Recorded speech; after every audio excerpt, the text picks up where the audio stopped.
Last time on Humblewood from the Ashes, we had our humble beginnings.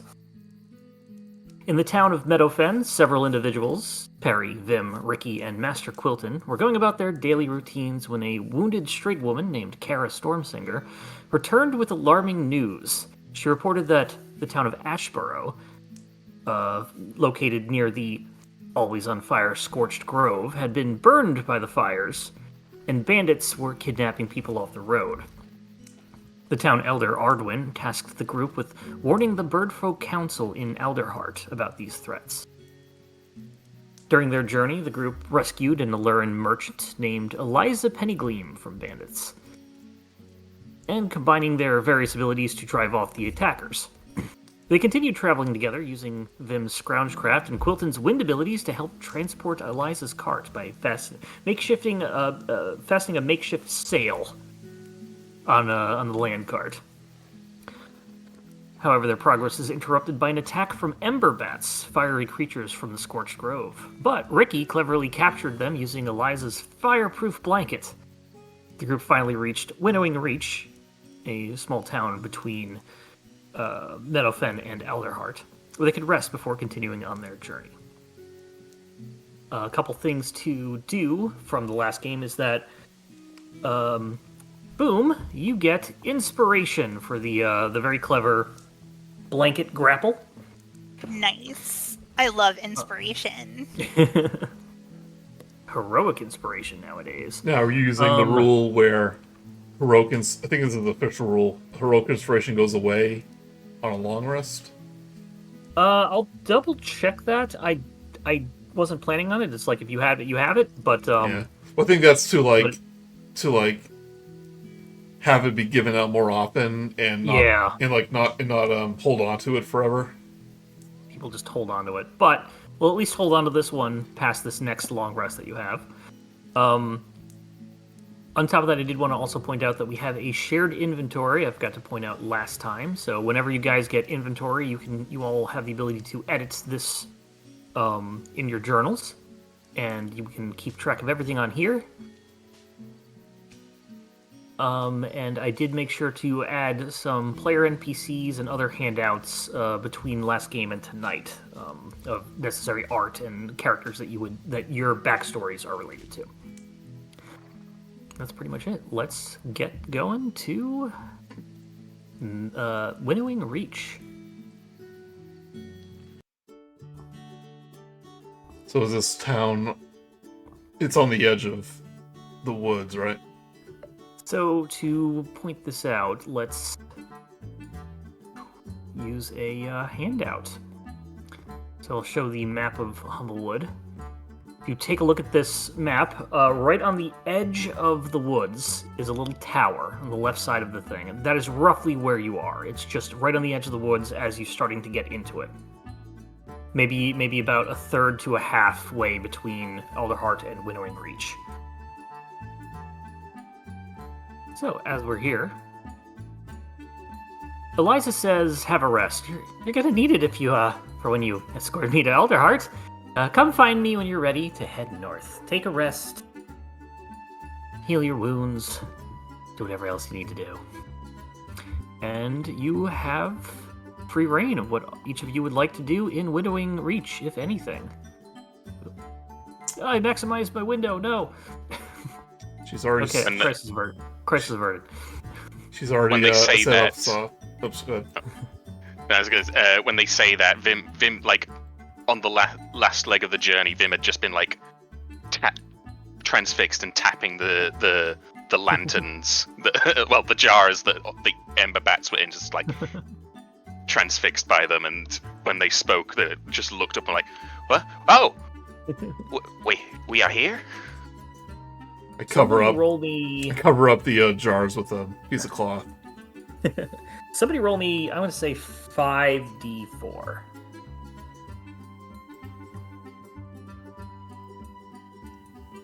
Yep. Ah! Vim, how did you post a GIF in the chat? Vim never shares his secrets. Oh my gosh! Okay, so you have 14 bats that you captured and put into little mason jars, and Eliza's, before she heads off and starts setting up shop, she gives each of you one of them. She's going to try and start selling the others. So if everybody wants to, on D&D Beyond, I made a Ember Bat Lantern, I think is the name of the item. You should be able to add to your items. It is a homebrew, so make sure homebrew is on. Add. But I'm a little, doesn't do much. It basically I'm a just... little conflicted about having actual animals captured in a jar. Well, I mean, you must have had fish, little goldfish or something about that when you were young, growing up. Yeah, Watch but the fish in their little tank where they couldn't go anywhere and meet anybody, just stuck in this little glass box. Yeah, but their brains were so small. I mean, look at these things. Look at that one. That one just keeps trying to bump into the glass. It hasn't learned yet. It is your bet. If you wish to let it go, you can. Just, don't do it near the fire. Yeah, like what would be a safe way to set these things free without burning the forest down? We immediately Genghis Khan this town. One bat probably wouldn't do much if you go into a clearing and let go, but you also kind of knocked out a whole bunch of bats.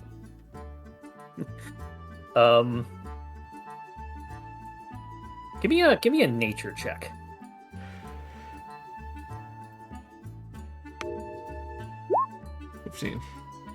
15. I'm gonna say that you could probably take it out of the jar, douse it briefly in water, like a lake or river or whatever around here, and let it go. It'll take a while for it to kind of get back to its, like, hot enough that it will start a brush fire. That said, there are more monsters than animals, too. Yeah.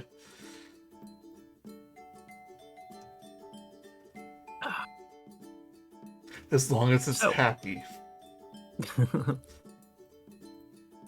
You can name it if you want.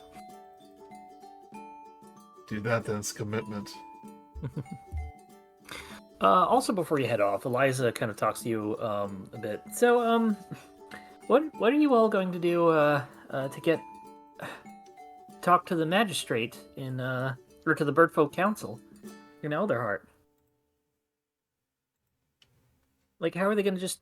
You can't just walk up to them and have them talk to them, no matter how dangerous the fire and the bandits are. Well, we were talking about obtaining a letter of recommendation. Oh, that's what I was thinking, is that you might be able to get it from the Elderheart magistrate, or even the magistrate here.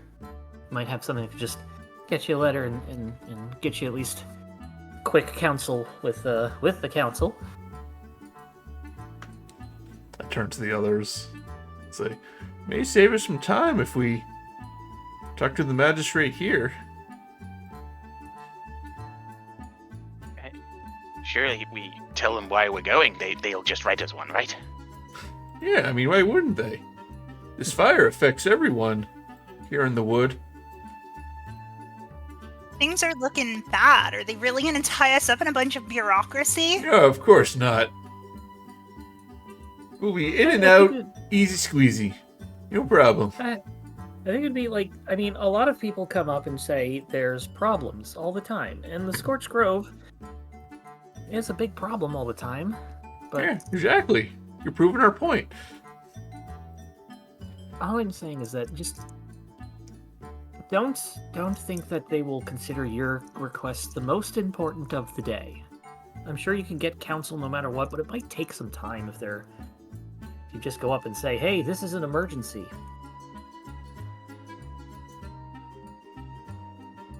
So, we'll say that you get to town sort of in the afternoon, just before dusk. You'll be able to look around a little bit, if anything, but you can definitely spend the night here. Among the places in the town that are labeled on here, there's a storage and granary, over at number 1. There's the town jail, otherwise known as the town gaol, because all the jails are spelled in the old-timey G-A-O-L way in this game. The government and magistrate's office. You're at Eliza's cart in the middle of the town right now. There's an apothecary, so you can find medical potions and medical items and whatnot. A bookbindery for anybody interested in books and possibly spells. And a modest inn called the Wrangler's Rest. Well, I want to rest my feet. All right. They're able to. There's no problem finding things. They've got plenty of rooms available. Is there anything anybody would like to do before the end of the night, or before you call it for the night?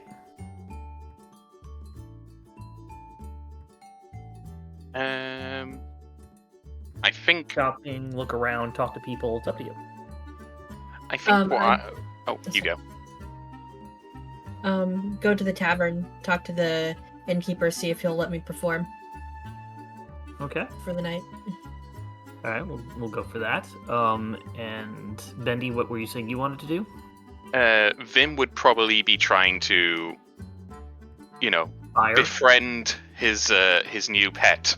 See if he can get it to, respond to him in some way. Not without letting it out yet. Right. Yes. Just look at it and be like me, and then you shake it really hard. No. Its point of view is basically the kid from Finding Nemo. Boom, boom, boom. And before we get to that, is there anything you would like to do, Boom? Is there a watchmaker or jeweler? Because I want to learn more about this fancy watch that I have. Okay. Make a, I think the current way of doing that is an investigation check. As you are sort of looking around for... Okay. Yeah, it could be a study check. Yeah, I'm still gonna call it a... I'm trying to get used to the new ways of them separating, perception and investigation, so... It's a being nosy 10. check. You don't find... You don't find anybody here that is a magic item type of person, because you know that the watch has magical properties to it, or it's a magical timekeep and more than a normal one. So even if you found one, you can do that. You do look at the watch, and the hands have stopped some time ago around noon. And the face that appeared behind the watch, or behind the hands, is no longer there. What do you mean? Like it's the little sun icon, or the whole thing's gone? So when you wound it, it was an icon of a rising sun, and then the hands automatically set to the time of day, and it has that face that appeared is no longer there. And the hands basically stopped maybe around noonish, a little bit after, and you don't hear it ticking. I'm gonna wind it again. Okay. As you wind it, it does the same thing where the hands go to the correct time of day, which is just before, we'll say it's around dusk at this point. And instead of a sun rising from the horizon, you see a crescent moon appears instead. Man, this thing's pretty fancy. Give me a Arcana check. Oh god, that's gonna be bad. This is not a save. It's not like anything bad happened to you. Oh, it's not too bad. It's only minus one. Aw, damn it! I landed on 19 and then just slowly tipped over. Natural 1 for a total of 0. Neat watch, yeah. Man. Garbage. Wonder what other images are going to show up on the back of it. I'm gonna go to the. So close. I'm gonna go to the tavern with Perry. Okay, so as you're heading over there, we'll go back to Vim. Vim, go ahead and roll me an animal handling check. This is the closest thing to monster handling. Yeah, was guessing this is a monstrosity. All right, it's at the top, alphabetical. Boy. Yes.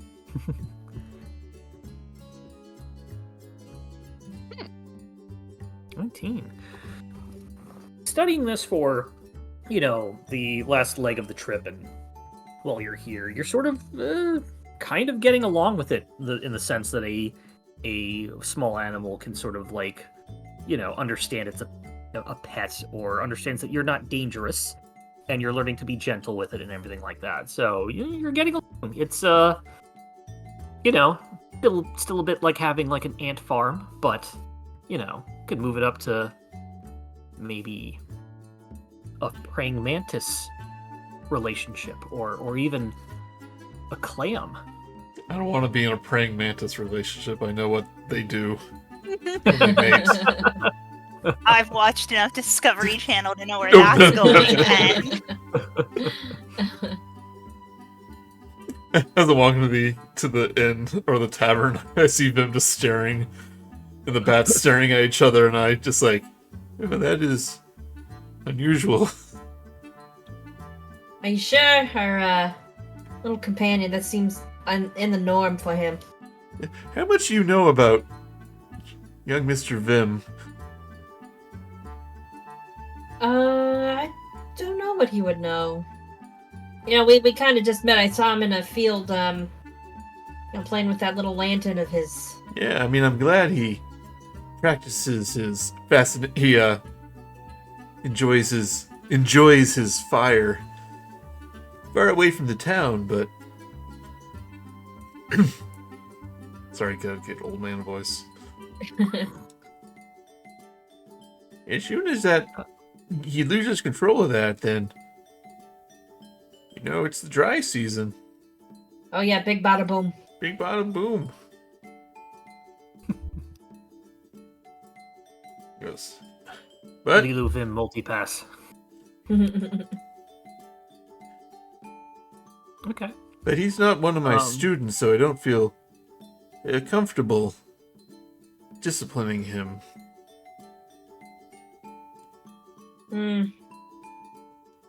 I think a little, smack to the back of the head every now and then is not so much animal cruelty as it is, a learning situation.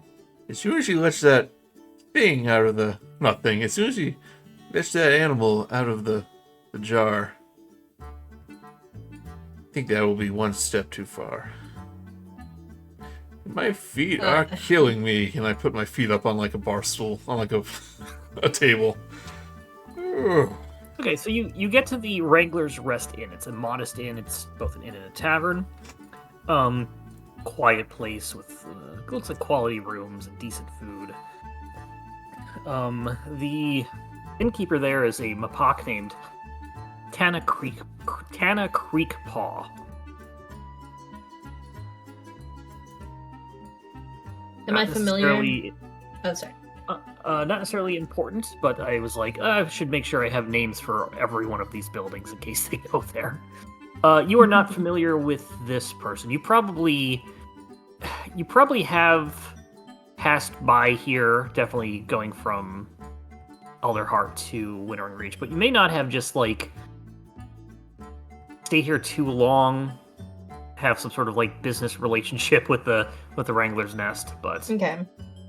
Do I know this person's mother? No. Okay. I'm very confused by that question. He used to get around. Back in the day. Back in the day, I was called Pinecone for other reasons. No, it's completely innocent. There's a reason he teaches kids. He wants to make sure, on the off chance that he's raising his child. It's canon now, Joey. Look what you've done. It's trying to be wholesome. Okay, back to wholesomeness. I want to see if there's any other old people playing chess or anything. Backgammon. Say there's probably some. You got the old people playing backgammon or bridge or. I am in my element. Games. Are you a practitioner of the fine arts of backgammon? One looks at you. I reach to my pack and I pull out. Is backgammon cards or what is it? It's discs and dice. Yes, what I thought. I pull out a portable backgammon set. The 5 elements: earth, wind, fire, water, and backgammon. I can't remember if it was like bridge or something. No, it's a it's a Yeah, I haven't played it in a long time, but it's moving discs Yeah. across a board thing. There you go. Oh my good sir, I'd never leave home without it. We have a seasoned veteran. I should warn you, I have won the backgammon contest 2 of the last 14 years here. In a row. Impressive. For a novice. And probably sit down and play some games with him as you enter into Yu-Gi-Oh! And his rivalship with this guy. Go ahead and make a...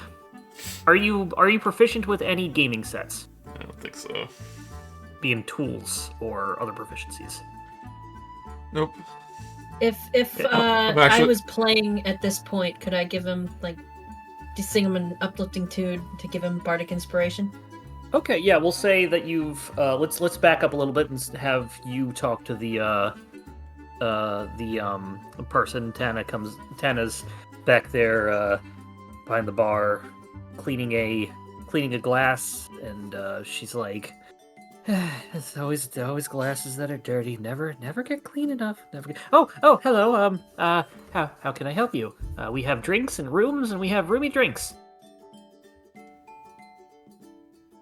Well, here's the deal. I've been through here before. I played for you. Maybe you remember me. I know I'm kind of a big deal. But I'd like to see if I could play for the tavern tonight in lieu of paying for a room. I think I remember you. Sharp-toothed Base Wraith, right? No. Patches. That's what I called you, Patches. That's what you call me? Oh, well, all the patches you got. Oh, I remembered your name yeah. started with a P. I remembered your name started with a P, and that's all I got. I'm bad with Harry names. J. Okay, I'm Coop sorry. at your service. Oh, at my service. Oh. Go ahead and make a persuasion check. Okie dokie. Persuasion. Come on, baby. Ooh. Still not enough. No, it's more than enough. I was like, well, I mean, we have been light on entertainment recently. You can do that. You play for the rest of the night. You get a free room. And we'll have, would all of you be rooming together? Of course I not. look to the others. You're welcome to join. I mean, they're really nice rooms. I need my personal space. So I do have a dragon chess set. We could say that's backgammon. We could say it's backgammon if you want to So, change it. Are you proficient in it? Can you be proficient in gaming tools? Yes, because it's essentially a tool. It's a gaming set. Okay. Well, no, but I can win the game with a DC 20. Wisdom check. When I ask you to roll, you could, but hold on to that. We'll see. So Perry is seeing who wants to room with him tonight, as he's getting a room for free. Well, Vim is still outside. Okay. Vim's on the porch just doing that. I'm probably Yeah. still wandering a little. Okay. You guys round. And you I'll can probably join just back assume- whenever you wish. Go ahead. I'll probably just assume Vim. I'll get Vim then. Okay. Get one of the Your big personal room. rooms so we can all fit. I thought you need- just said you needed your personal space. Yeah, but I seem to be losing pretty badly to this guy. Okay, so Perry, now go ahead and make a performance check. By the way, I need... With advantage because she knows me. This is you've already getting your room. So this is just for your general able to entertain people. So it's gotcha. just normal roll, yeah.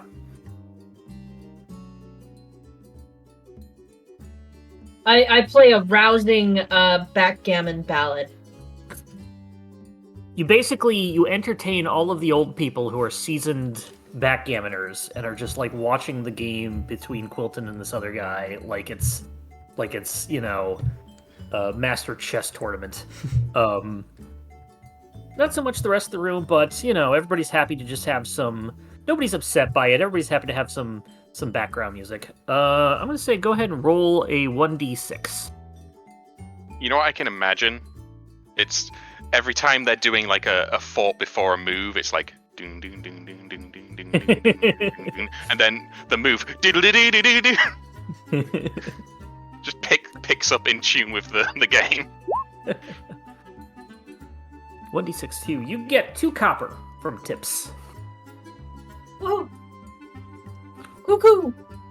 And if you want to really quickly roll 20, you can use the double brackets thing instead of just having to do the /r whatever. So it's left bracket, your roll thing, which would be like 1d6, and then right bracket. I always find that's slightly faster. Plus, there's also rollable dice table on the toolbar too. Anyway, you get 2 copper from that. Joey, now we'll take your. Did you roll that 20? No. No, you haven't rolled yet. So go ahead and make a. Yeah, I'm gonna say wisdom or intelligence roll for your. Well, the description says wisdom, so I'll roll that. Okay. It's a pretty high 11. thing to win a game, though. 11.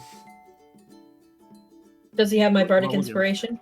That's for guidance. Yes, you can do a bardic inspiration. But the other guy rolled a 2. You got a 15 total. Is it a 1d4 at this level for bardic inspiration? Oh, I thought Either way, it's my fine. guidance. Yeah. Find out. Either way, more than enough. You're like, he's got you on the ropes for a little bit, but then you're like, oh, wait a second. He totally messed up over there and just put himself in the corner, and you're able to just completely dominate the second half of the game. That's how we do things in Sleepy Meadowfen. I see I'm not playing against a complete novice. Next time I won't go easy on you. In fact, I might go hard on you. Oh, I look forward to it. I start packing up my set. We'll play for money next time.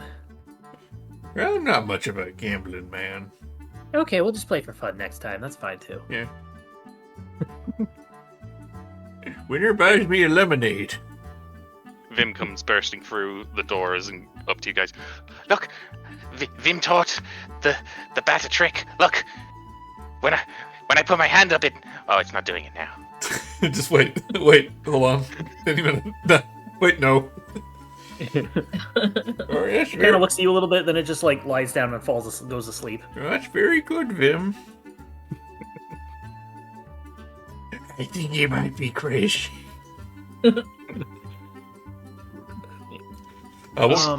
They sleepy. I'll show you again later. What time is it actually? We'll say you got here around dusk, and Okay, so it's we late. went here almost immediately, so Okay. maybe 7 or 8. Well, wait till Rikki gets back.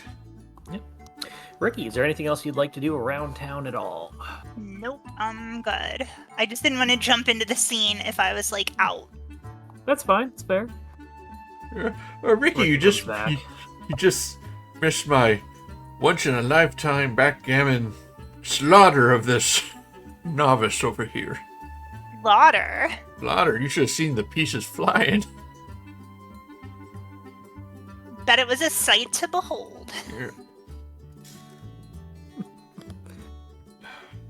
Well, it's getting. Likes that name. Your name is Slaughter. Well, it's nearly 5:30, so it's almost my bedtime. But, in the morning, I suggest we go see the magistrate, see if we can get a head start on that summons to Alderheart. That's good. A modest inn. Anybody who is not staying with Perry, as Perry now has a free room, It is 5 silver pieces to stay the night. You'll get a continental breakfast in the morning. I need a special hedge bed, so I asked for. They have one of those. They have proper accessibility and species accommodations. I go to my room and the bed sheets are just full of holes, and like whoever was here last did not follow proper quill etiquette. And I find like loose quills all over behind the bed and all that stuff. They go, oh, so irresponsible kids these days. Pans out. It turns out you're the only room that they had available with that in there is the honeymoon suite for Hedges. Oh, that brings me back. I feel Hey, like Rikki over there. Yeah, we got a room. If you want one for yourself, you gotta pay. But I got one for free, so bada bing, bada boom. Yeah, that sounds nice. Wonderful. Alright. Okay, where was that room again? Just go up the stairs and then find the room that says the Bada Bing Suite. Bada boom. Okay. Yeah. He continues to play for the place. As you're able to play for the night, and if nobody else has anything else they want to do, you eventually retire, and you all. I think Vim did. Oh, Vim, sorry, did you have something? no, I was just going to comment. I feel like a hedge bed is just like the packing foam you use to make sure stuff doesn't get damaged. Then they don't have to worry about it being ruined. Hedgehog's gotta sleep on their stomach, otherwise. Don't even talk about the time I had a waterbed. Oh, You can't see it, but when he sleeps, he does curl up in a little spiny Aw. ball. Yeah. I've been seeing a lot of hedgehog videos on YouTube lately. They're so cute. They are. Such a little baby one. Oh my god. When they eat pumpkins too. Well, not pumpkins. When they eat, they make the little. Anyway. Yes. then I think the algorithm hit all of us because I was also seeing a bunch. Well, because, Yeah. because when I was like researching the character, I was like, I need to see what hedgehogs look like. So I started looking up hedgehog videos, and now I'm seeing like Timeline is 90% hedgehog. it's like Mama Hedgehog meets her babies, and it's like, oh my god, they're like little spiny chicken nuggets. They taste Spiny just as good. chicken nuggets. With that, everybody eventually retires, and you can all get a proper long rest. Get your health back and everything. Wahoo! Wahoo! Long rest. Make sure everybody's health updates on their tokens. Yes, I'm still Good. having problems with that. Mm, That's fine though. I'll do it. I'll do it in 2 places. Okay. Yeah, Vim's isn't updating either. Vim and Rikki, did you both back to full health? Doing that now. Okay. Looking for the long rest button. Yeah, on the Beyond sheet I am. In the main one I'm not. I can just press long rest in this as well and let it Yeah. top up. There we go. Okay. Yeah, I wonder if there's just something that makes that different, so... If you double click on your token, it'll have the health bar. Remind me where the long rest button is. In which one? Oh my god, it's the one that says long rest right at the top of the screen. I was looking under actions. Remember to click it. It'll click it. It'll come up with the green button, and you click it again to confirm it. To prevent See, people from an action takes place over the course of 6 seconds, whereas a long rest takes the course over the 6 to 8 hours. So 20% of course. speed run sleep. Alright, got that, and then I'll check to make sure the token updated. Yeah, the token's still not. That's weird. In my other game, it was happening too. I think it's just a problem. Could be a roll 20 or beyond 20. Yeah, the add-on might need us updating. Welcome to this Need session's it. problem. Bing, bing. But as long as you're all able to keep track of everything, that's fine. Usually, these health bars are just for my purposes. Yeah, for so I'm your- like, oh, I shouldn't attack the dude with 1 health with this giant hammer. Let's turn around and go to someone else. If you have the app open, it just gives you a list of characters in the campaign. That's what I do. I keep the Humblewood campaign page open up on a browser just in case I need to reference it, but usually good. Okay, yeah. The morning comes, and it's pretty good. You're all enjoying your breakfast. Continental breakfast. Continental breakfast. Vim is feeding like little bits of sausage to the bat through like the holes. Yeah, and I've been stuff trying like to figure that. out what it likes. If it likes it charred, if it likes it raw. Chars it itself. A little bit of time goes by. Suddenly coming in through the front door, you notice a corvum. A what? A corvum being a corvum a corvus? I think it's corvum. It's basically a crow crow bird folk. Oh, it's COVID-19. Oh no, it's here. It's jumped oceans. Let's jump the species barrier. Coming on in is this. An agitated, kindled corvum, dressed in finery, approaches you. His feathers ruffled with worry. Oh yes, I heard you all had come in at yesterday. Adventurers, right? Yes. Thank Trillin, you're here. Please, you must help me. A young lady, Kenna, a foolish girl, she has gotten over her head. She's ventured to the nearby caverns and looking for slimes to study, and she hasn't returned for several days. I can only hope she's still okay. Okay, you all will help me, right? You'll notice from his library, this is the magistrate of the town. This is Magistrate Walden Crane. Actually, we need to find someone important to do a favor for, so that we can get a letter of recommendation to visit the people in charge in the city. I have good news for you. I am 2 of those things. Important and recommending with letters. I was about to say, you're not in the city.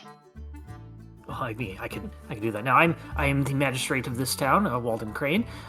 If you need some sort of recommendation for something at I assume Alderheart, that I can provide that. If you just would help find Kenna, I would be more than obliged to write what you need.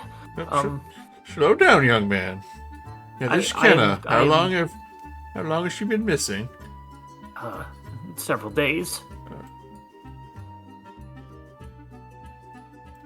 She went to study the slimes. I don't know if you're familiar with this, but we have a lot of the slime study here going on, and Slime capital of Humblewood, from what I heard. Did pretty he much, say yes. it's his daughter, or did I miss? No, mishear? he didn't say the relationship, just that her name is Kenna. Kenna. What species will we be looking for? She's a... Let me find this. It's written later on in the notes. She's another bird folk.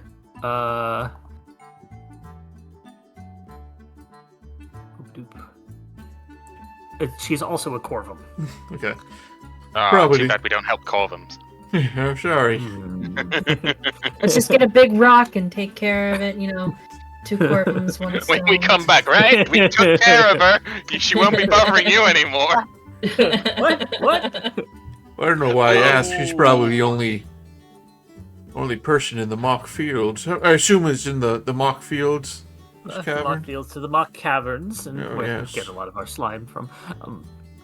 Look, what sort of recommendation do you need? Well, we need to deliver a message, but everyone's saying we won't be able to because we're not important. To whom? Oh, it's none other than the bird council themselves. You see that plume of smoke out in the distance there? Yes? Saying the The smoldering fields have been expanding. Ashborough has already burned to the ground.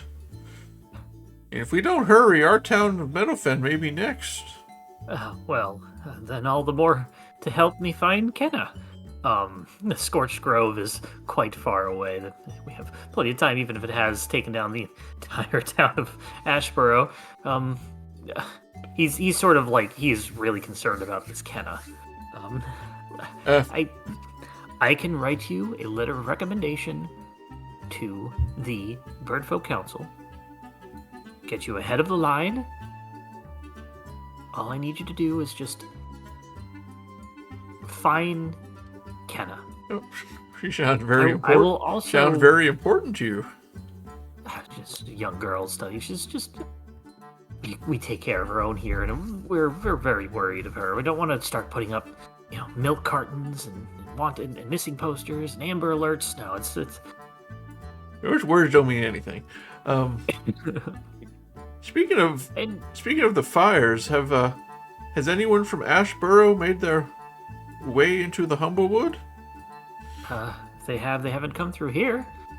Or at least not that I'm familiar with. Imagine there's a lot of displaced people without any homes anymore. They would Remember- probably had to.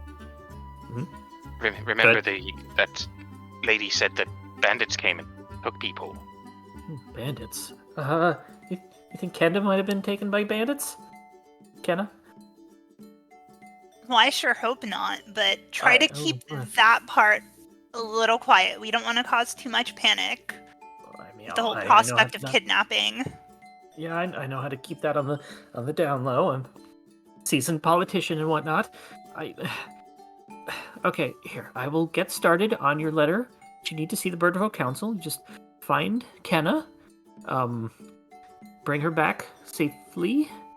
And if you could, maybe take care of a few slimes on the way. It wouldn't hurt. I'll pay you for it. If you go out of your way just to kill a couple on the way back.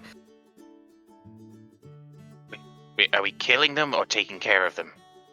You're finding Kenna, and you can, take care of them, kill them, get rid of them, get rid of the slimes. They're just mostly a menace. And now The Amiga menace. those aren't real words.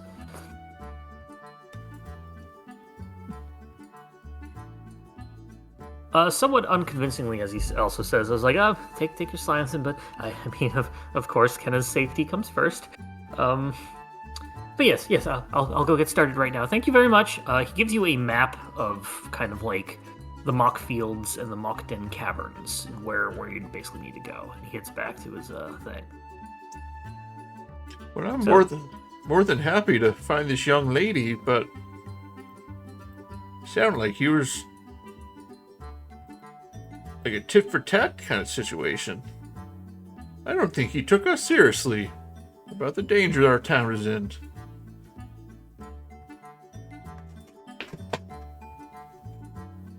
I'm not sure we even know how much danger it is in. We'll let the Bird Council worry about that when we get back. Oh, good, yes. Good idea, they can worry. I take him by the shoulder and I go, my boy, I've seen firsthand the dangers that out of control fire can cause. Saying I didn't want to cause a panic back in town, but a single ember can ignite an entire forest or an entire village.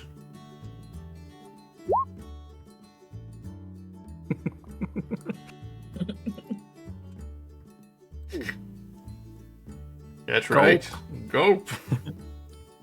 and I tap the glass, saying, it may be cute and fuzzy, but if it gets out of control, flies into a dead tree or a dry field, then there's nothing much we can do about that. Oh, no. Slaughter will be good.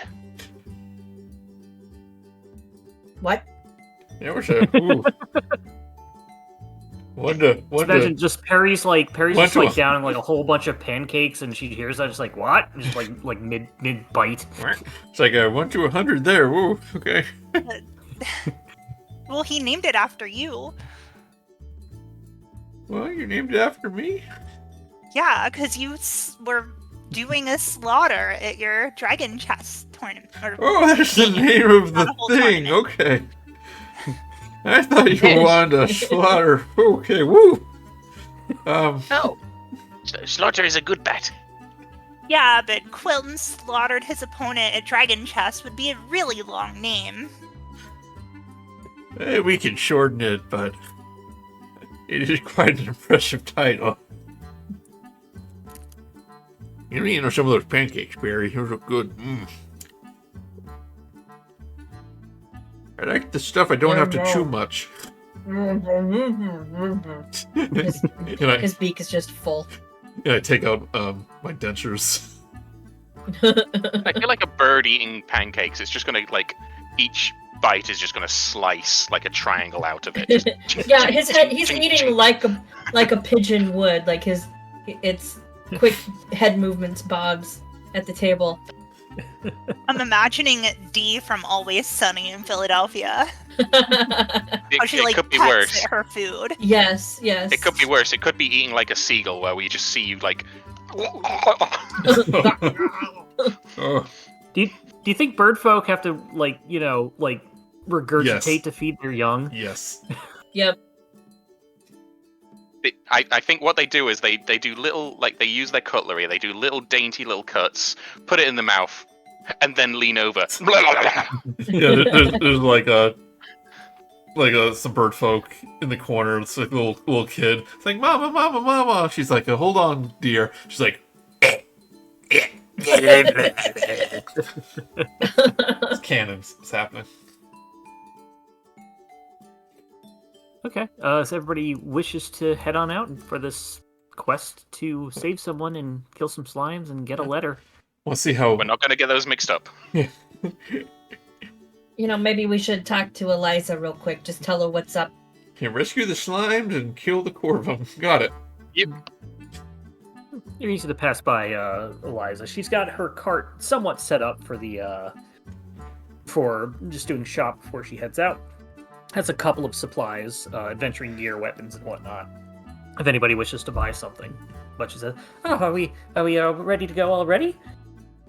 Thought we'd be here a little till the afternoon or so. But I can pack up and go whenever we need to." No. Don't worry your face about it. We've got a little quest we've got to take care of real quick. All right, well, just don't leave me here when you head off to Elderheart. I'd probably cry. Oh, we couldn't have that now. No. She's actually kind of decked out her cart with the amber bat jars, lanterns, trying to sell them off like it's like an arts and crafts fair. Okay. Does Vim kind of cover the jar so the other one doesn't see the cruel fate of the Don't worry, Slaughter. You're not like them.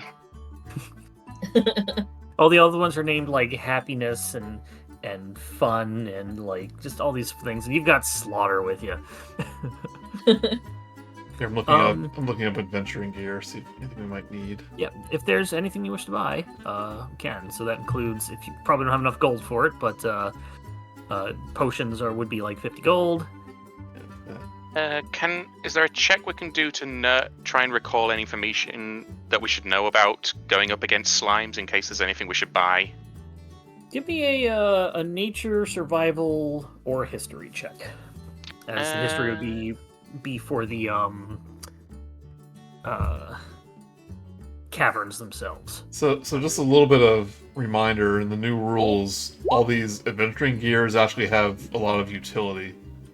Yeah, they're a lot of everything has a description and a mechanic. It might be a small mechanical use, but it has a mechanical use. Yeah, like a herbalism kit. Like a herbalism kit officially has a way to craft healer kits, potions, things like that. So, with your 25, you recall being very interested for a bit in the library on somebody talking about slimes, and you got super into it.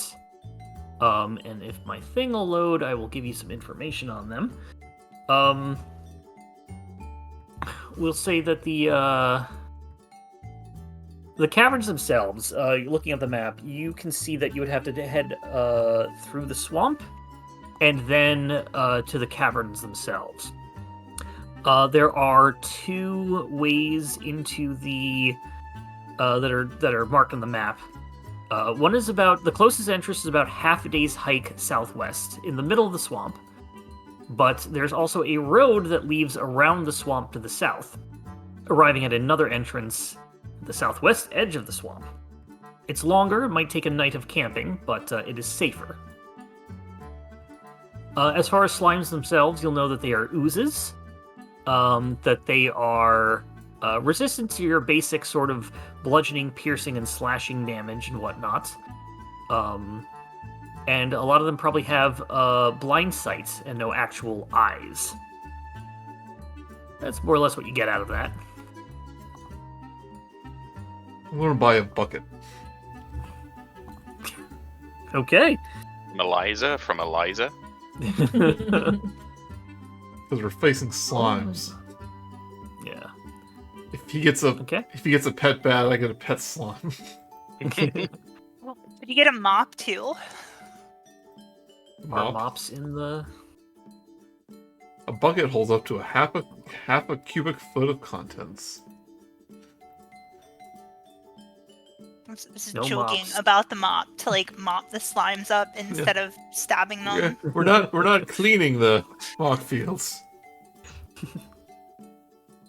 Just rub the mud and stuff hard enough, and we see, it's tiled underneath here. Oh, Net's say adventuring gear now. It's not a weapon. Correct. Slightly different. So you can take a look at that, Joey, and we can retroactively buy something or see if Eliza has it because she is a little understocked right now. Okay. Which way would you two like to go? Would you all like to go the quicker way, which is a more dangerous half-a-day hike, or the safer one that requires a night of camping? Basically, one is a day's hike away, the other is a day and a half away. Sounds like this lady's been gone a while. She might be in trouble. Should we try and get there quickly? That was my vote. Yeah, you got me there. It might be best course of action. But I'm going to retroactively buy a net. Okay. Sorry, Okay. I meant to do this. It's fine. It's fine. I'll say that the net is easy enough that she'll have one. So yeah, you're basically heading through the bogs to the Mockden Caverns. As you're heading there, I'm going to let's see what everybody's passive perception is. We get halfway there. Wait, this isn't a net. This is a tangled rope. You head on down to the through the bog, and it's a bit of a trek. I think I put in a. Where did I put it? Oh, it's in the next one. I'll look at the map. So you're not heading into the deeper, thicker parts of it. You follow a trail that you can easily get to. This is a pretty standard bog. It's got lots of little, swampy creatures. You don't run into like hags or anything like that, as far as you know. It's pretty good. Everybody, give me a group survival check. Or if you want to have somebody who you think is the best, give the best survival check. That's up to you. A +4. Yeah, I have a +2. Let's roll mine. If everyone's sharing, I will say I have a +5. I have I a know. +3. I don't have my glasses on. It's not a +2. It is the opposite.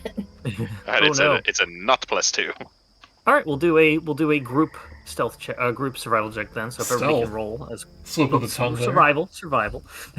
Quilton got a 9, so if everybody else could roll. This way, Oh. everyone. 22.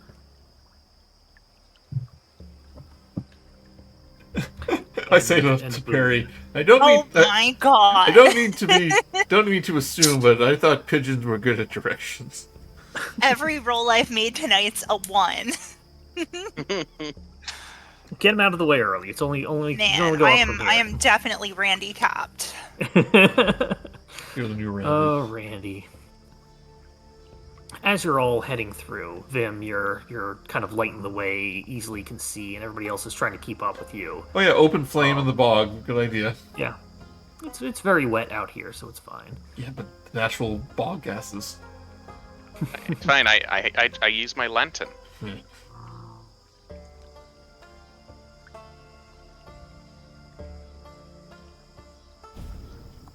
Harry, as you're walking... This reminds me when I was a boy and we went hunting for pollywogs. We were in the rainy season.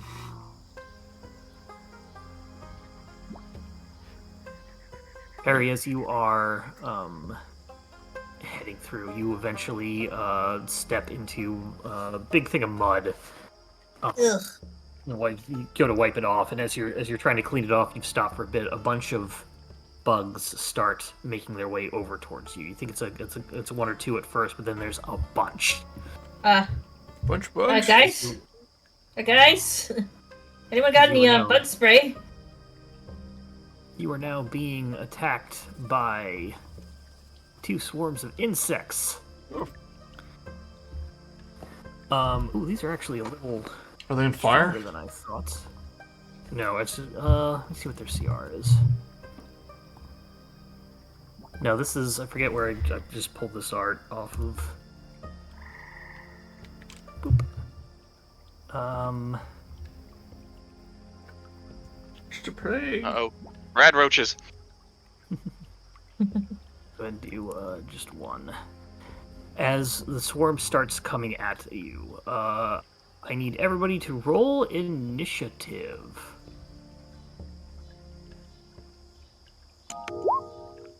We're gonna do this theater of the mind. If I can, where is the stupid? I am rolling garbage! Okay, technically not a 1. It's 2 1s. Double ones, yes. Let's see. Click on your icon and then use the little fencer. Since Perry Oh, yeah. was already being attacked, I can swap my initiative with you if you wanted to try and get away from them. You can switch your initiative with an enemy. No, with Perry, since Shorty rolled low, I can, Okay. because I've got the alert feat, so I can trade initiatives. Well, for me as a player, yeah, that would be great. But I think my guy would be less inclined to have a child go into danger for him. No, it means that because my initiative is first. Oh, okay, So- gotcha. I'm thinking if you wanted to go before me, so that you can be like, get away from this swarm. Yeah, that's a good idea.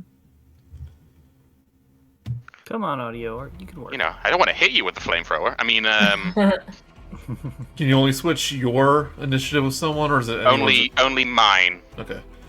So technically, flavor of if I've got a good initiative, I Yeah. can swap it with someone bad and let them go first. Or if I've got a bad one and I've got a good solution to Yeah, the that's problem, good for, then I'm like- oh, you go first. Have the wizard do like a big AOE if Yeah. they rolled low. So if anyone's like, I rolled bad and I know what to do immediately here, you can be like, oh, can I have your initiative? Okay. But I can only do it did you- once. I did you can't wanna- use it to like shuffle the initiative into any Yeah. order. Did you want to trade with anybody? Did you decide that? I'll trade with Perry. Okay, so you have the 5, and Perry has the 18. Yeah. Okay. Yes. Boop. All right. With that, Perry, you notice this, and Vim basically alerts you to what's these insects that are coming at you. What would you like to do? Get the frick out of the way. So you're able to back up before they get to you. They're coming as a swarm. Would you like to attack, or would you like to just run? Just run. Okay. You go ahead and dash. You can get away from them as fast as possible. You tell everybody else to just run too. Run as well. Run throw some spells. That's all we got here. We gotta go. Perry runs off.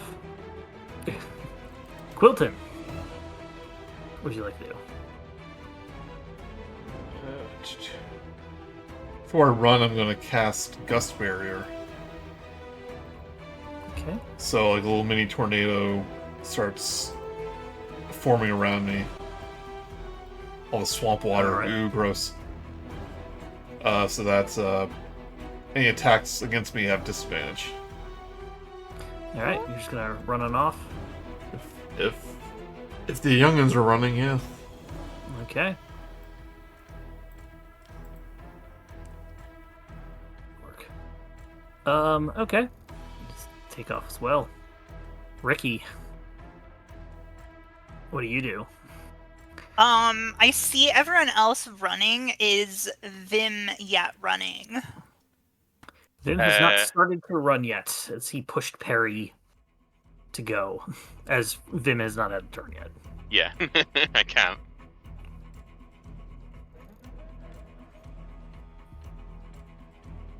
I'll start to run, but I'm gonna keep an eye on the little one. All right, run off too. Swarm makes its way over to you, Vim. Starts surrounding you. It's going to take a bite. Oh, we left the baby. Are you sure? Does a 9 hit? Thankfully no. Yeah, because that's a lot of damage. That's this thing. that's entirely yeah. I'm gonna make that 2 GM from now on, as sure that's set up. Yes, Vim, you are now up. Oh, it's taste of blood. Okay. You look back, like and I Vim has just been consumed by the scarabs, like in the Mummy. Yeah. Oh, he wasn't fast enough. Oh no. Feel like I need to disengage from these and join you.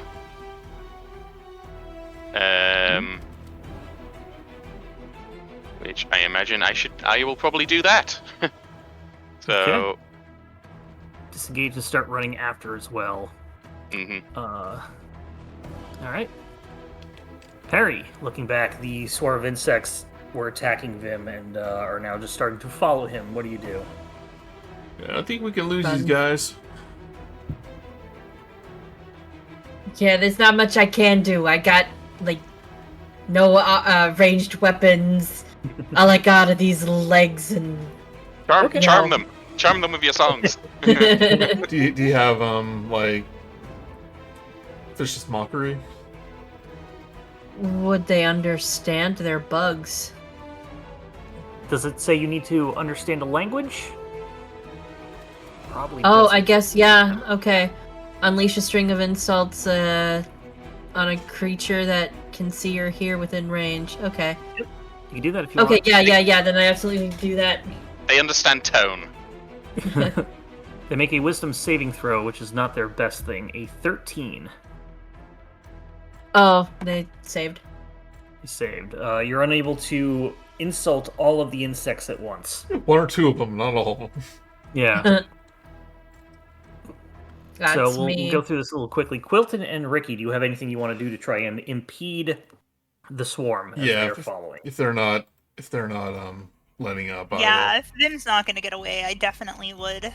Yeah, Perry's not running anymore as he sees that Vim. Yeah. is You could far probably get behind. away. They wouldn't give too much chase, but Vim is slower. It starts Yeah. after him, so they will Quickly, just keep catching up Quilton, to him. impale the bugs individually on your spines. Yep. So if you can slow them down, we can say that you're able to get a head start and get out of there. I So think I can slow them down, but maybe we should just... How big is Vim compared to Rikki? Because she might just scoop him. Okay, Vim, are you small or are you medium? I believe we determined that I was smaller compared to Rikki. Rikki, what's your strength? Let's The see. score. The score is 17. Yeah, you I could probably was- pick him up. There we go. I Scooping the found it. baby. Scooping Yeah. the baby and running. 4'5", 150 pounds. Okay, Ricky's got a +3 to strength, so say that you scoop them up. Quilton, can you do something to at least impede the insects somehow? No, Ricky, Quilton, sorry. Well, oh. Yeah, I'm going to use all my magic initiative spell, a thunder wave. Okay. It is 15-foot cube. So it's kind You're of able to... Go on. So a 50-foot cube. So if they're flying, it should hit them. But basically, I'm gonna place my hands in the swampy water. Then it begins to rumble, and the water just shoots upward as the earth kind of erupts. Okay, that's so you a- get that's to a- kind of like Con saving. cover them with the environment. Okay, Yeah, but it's a con saving throw. okay. 12. 12. That is a success. What's your DC? 12. 12. Ah, Not a magic caster. It's not very high. yeah. Deciding if we'll give you. I will give it this. But they give half damage. Oh, okay. Yeah. Okay. Then we'll stick with that then. I'll say so- it does slow them down a little bit. They still get splashed with the water. That takes 11 damage half. Takes full good 5 damage. No resistances to that. Okay. They're gonna come up, and they're gonna come up to you, Quilton, as you are the next closest. And they're going to attempt to bite you. Does a natural 1 hit? No mark. Yeah, that's good because it did a lot of damage. Vim, you're being carried. You can look back and see that Quilton's being surrounded by the swarm. Yeah. Okay. I feel like we're still trying to run, so I'm gonna see if I can be weird again and ask for some leeway with a skill. Okay. So, if I infer some real world knowledge into the Druid crafting capabilities, because you know how was it you use smoke and stuff to knock insects out? Okay, I see what you mean. They don't like it. So with the beckon fire ability in elementalism, you can create a thin cloud of smoke. So if I start like just spewing smoke behind us, can I try and dissuade the bugs? Let's say that you're going to go ahead and like target closer to where Quilton is as you run Yeah. by, and that's gonna kind of like, yes, I'll say that will deter them. It's gonna make it so that they have kind of like move from Quilton, and Quilton you'd be able to run without having to disengage. Yeah. I'll That give sounds that good to to you. me. Yeah, So I don't think I can link this or anything because it's fine. It's a prestidigitation like thing. So yeah, it's it's they combined all of the abilities for the like the sculptor, mold Yeah. water, blah blah blah. They just combined it all into elementalism. makes it easier. Perry, is there anything you would like to do or to keep running? More vicious mockery. Try to hit him. Go for it. He will make another wisdom save. They are not very wise. 4! They fail. Woohoo! 3, and they have disadvantage on their next attack. Yeah, get out of here, you dumb bugs. Quilton, you do have an opportunity to escape. I will escape. Alright. Everybody just starts to run off then. And we'll say that you, with the smoke there, you're able to get Pat away from the swarm of insects.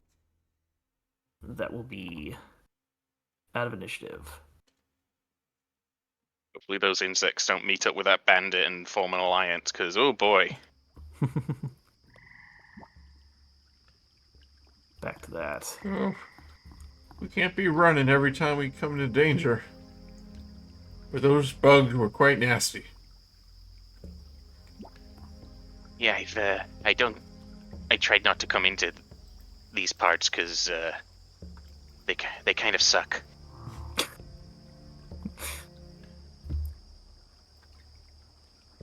All right. Yeah, we got it all turned around. Where's the cavern? Again? Ooh, good point. Make a survival check, everybody. I'm gonna set him down and brush off his cloak. You're gonna be brushing a long time. Like every hand stroke, your hand comes away dirtier. Parts of the cloak fall off. It is held together by soot and ash. And then I'll Rikki, just brush my hands off. Boom, could you give me a survival Yeah. check, please?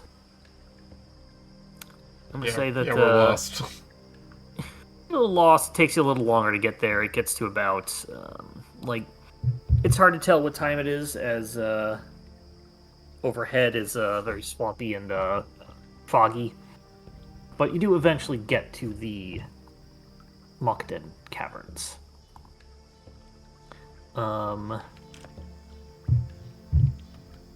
As we were traveling, I was probably keeping up like the smoke just around us, being like, "All right, they don't like this. Stay back, stay back." As you're getting to the entrance of the caverns, you eventually see the actual entrance proper. What was the woman's name again? Carla? Kenna. Kenna. You are all on the right side of this map. Put you on there. Oh, good. We don't have to worry about alignment. We know we're on the right side. Lawful right. Chaotic up. We're in a giant honeycomb. We need to travel north left. The rock cavern juts out, obviously, from the surrounding mire. As you approach, you do see near the entrance 2 of those slimes, and you're able to, Vim, with your high roll earlier, you're able to identify them as sticky slimes. Putting them out right now. Layer tokens.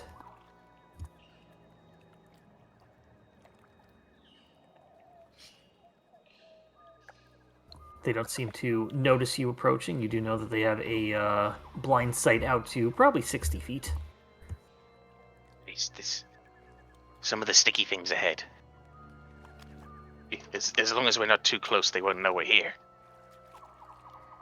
Didn't magistrates or didn't they say they could see without eyes?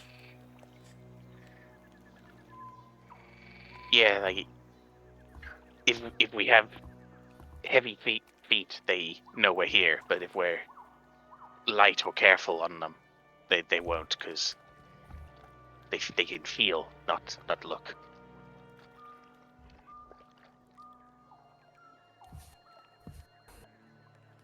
They technically have blind sight, not tremor sense, but Do you think if we shot one, we could separate them?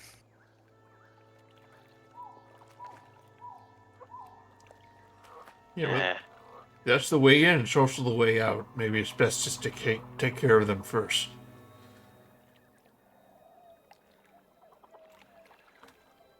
Gotta get our quills dirty if we're going to be adventurers. I don't think they're very fast, so if we can take care of them from back here, we might be able to deal with it. They are pretty sticky, so I can't imagine them being fast. Yeah, let's see if we can kite them from far away. Yeah, I could hit one from about 80 feet. Or yards, whichever. So pretty much good up until this tree or so. My other idea is if anyone has a good arm, we could throw rocks or something and see if we could lead them elsewhere and trick them. I don't think it should. Oh, sorry. What'd you say? Oh no, I tried moving closer and it moved everyone. Oh no, I was moving everyone at the same time. We're so. already working like a team. 1, 2, 1, Watch 2, Rikki 1, stand on 2. her head. Wow. Rikki sounds like Sticky, so maybe you should have a dialogue with them. They'll understand you. Yeah, I say we attack from a distance, and hopefully we can get them before they reach us. Let's see. I've got. I have to be 60 feet away. Yeah, I've got a 60-foot range as well. That's something I can use. You're all Wolf able has to pretty 80 much. still. You're all able to pretty much set up the first shot, if that's what you all want to do. Focus fire and basically have a surprise attack. Just decide what weapons you want to use and let me know when you're all good. All right. Remember, surprise is disadvantage on initiative. Correct, but this way you're essentially doing an ambush. So we're gonna do it the We get to old-fashioned throw. way. We get to throw attacks. You out want to of do it like initiative. that, Oh. but that's still what an ambush is. Okay, Quilton, you can hold back. I'm just And we'll saying. give, yeah. No, I know, Joe. Don't worry. Yeah, this is a situation where it's like, yeah, you're just gonna wait for an opportune moment I'm to attack wondering, them. You're essentially because all if they're- stealthing. If they're like unable to see further than 60 feet, if I shoot it from 80 feet, what's it gonna do? That's a good question. Oh. It's gonna be an They- experiment. It looks to the other slime. Why'd you do that? They just start fighting. It's raining arrows again. I could do mage hand, but it would only be 30 feet in front of us. I could like just do a big thumbs down and like mocking gestures at them if they follow. Just, once it gets into 30 feet, you just start slapping it. Yeah. Ah. Well, Rikki sounds like she wants to attack from 80 feet away. Did anybody want to get their first shots from 60 feet away? I would have to be in 60 feet, but yeah, Okay, I up would. to you. I will be conjuring a produced flame, All ready right. to launch. And when ready in action, I'll throw my spear if they get within. If they get close. The spear. The That's spear 2060? Or is it 2060, yeah. 2060? Yeah. These things can't see or hear, can they? Or does it? They count have blind sight, which Okay. means they can essentially sense things that are within their range. It would list if they can't hear, I think. They are immune to deafen, so I assume so. I'm just wondering because my only recourse here really is vicious mockery. Okay, if Perry had a megaphone, It'll still could work. his vicious mockery Yeah. It'll work still work. further? It'll still work It will, a short okay. stack. It's just a psychic attack. It doesn't rely Yeah. on actually understanding. Yeah, this. Well, yeah, and this doesn't say that they are actually deaf, so or they don't have ears. So I would allow it. Either way. Yeah, a quick Google says they seem to be able to be affected by it. Maybe it's Okay. just the frequency of the sound. Yeah, makes sense. It does that thing where they vibrate and they're like ah. The words are hurtful on a spiritual level. Some quantum science stuff. I don't know what you said, but I know it was bad. All right, so which one do you want to attack? There's pink and blue. Blue. All Going right. for blue. Boy and the Alright. girl. Boy, yeah. So would the trigger be like if I stepped into range and immediately launched it, we would all fire or pretty something? much. Oh yeah.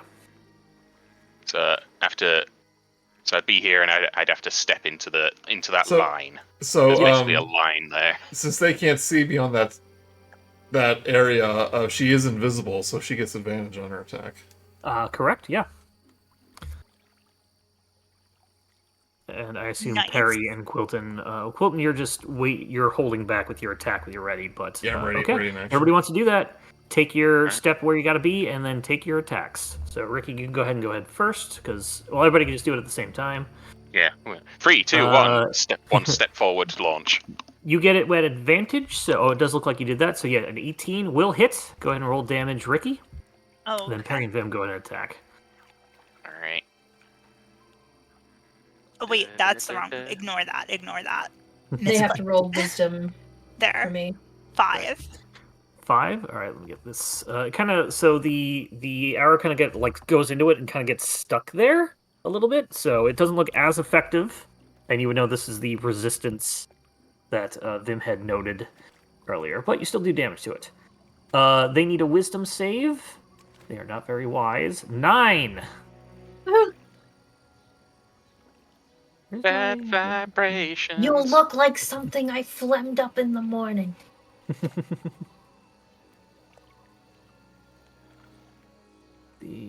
And free fire damage. Toggle. Just toggle. There we go. 2 GM. The 22 definitely hits. So we have three psychic and 3 fire, but they take the full of both of those. And now we need a proper roll for initiative, please.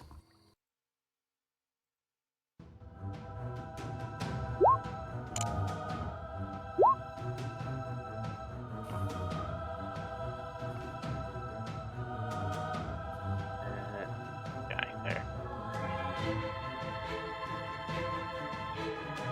Oh yeah, one of these sticky slimes got a -2.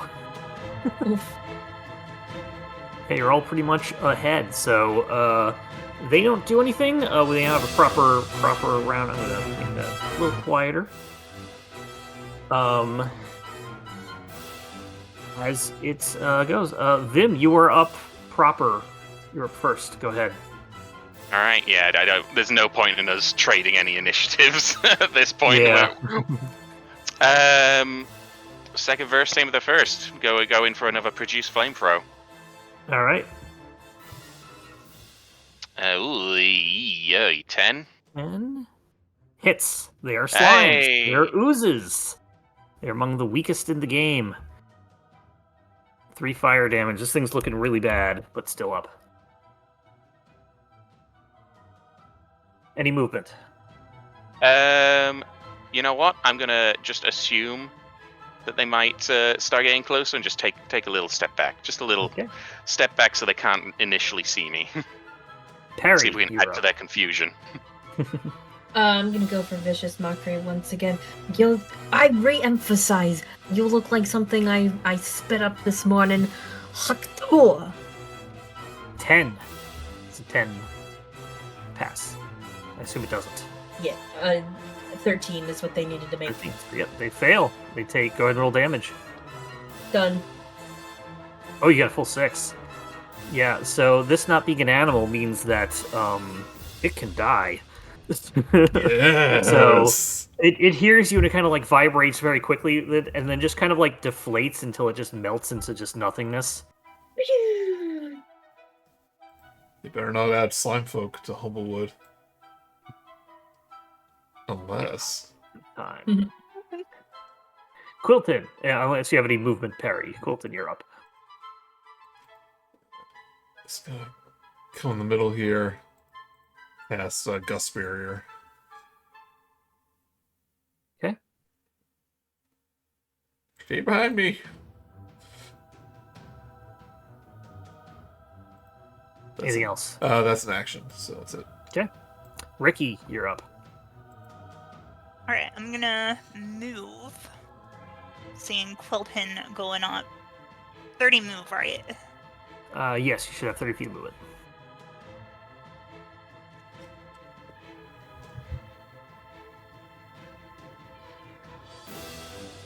And then I'm gonna shoot it with a bow again. All right. This one. Yep, yeah, I figured. Because the first one's dead, so I'm not gonna shoot that one. Do it. Ground your enemy before you.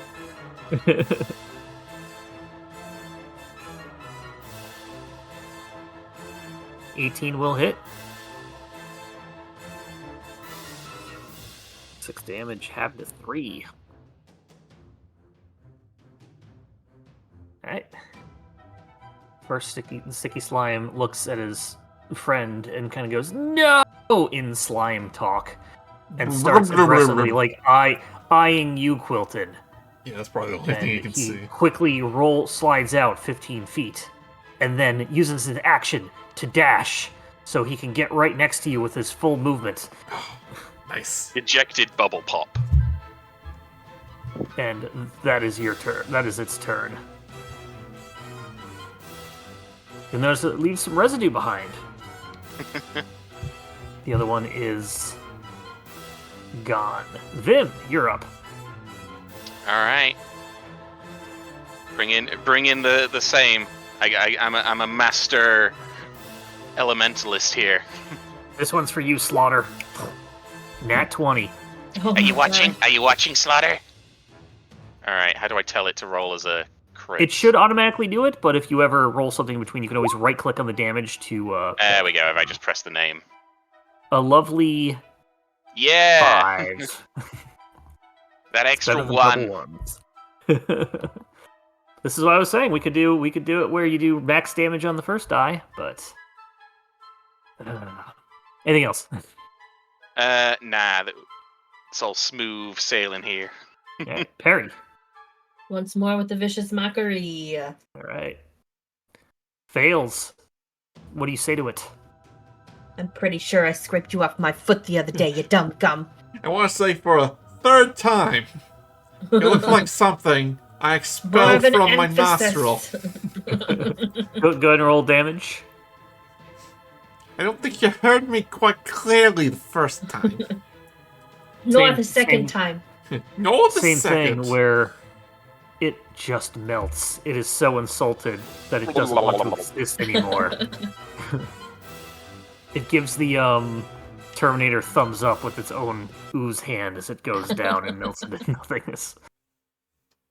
And we are out of they had a speed of 15 feet. Yeah. The whole thing about oozes is if they manage to ambush you. If it's the other way around. Yeah.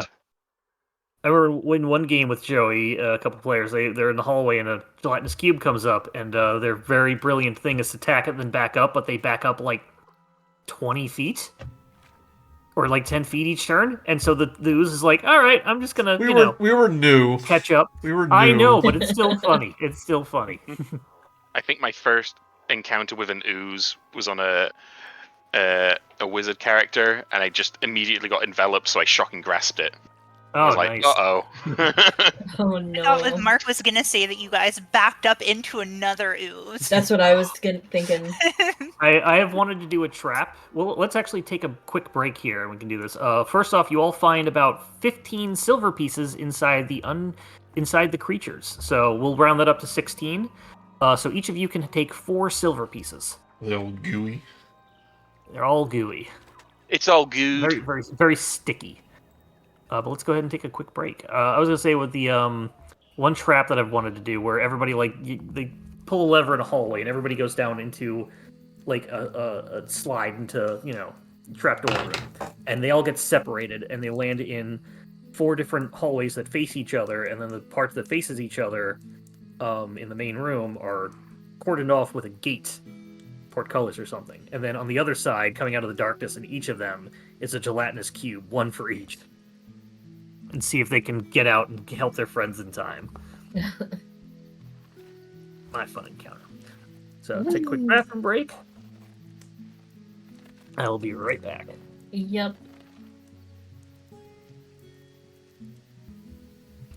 All right, I think we're all back. We're all good to go.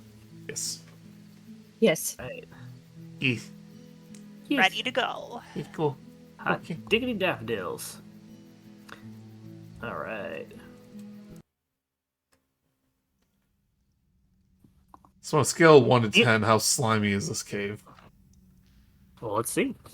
The inside of the caverns are dark, damp, and dank. It is evident that the murky waters of the surrounding swamp have inundated the system of tunnels beneath.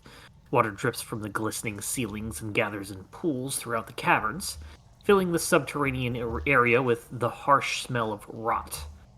Tunnels descend gradually into the ground, curving gently back and forth as they go. The Mockton Caverns are vast and largely uncharted.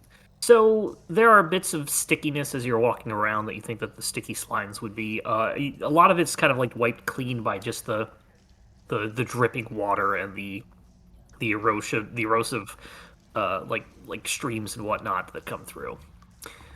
This is dimly lit at best, so there is some natural light from glowing fungus, so it is not completely dark. If anybody wants brighter light, you'll have to produce some sort of lantern or light source that you may or may not have. I do have Like a a lantern firebat. lamp source.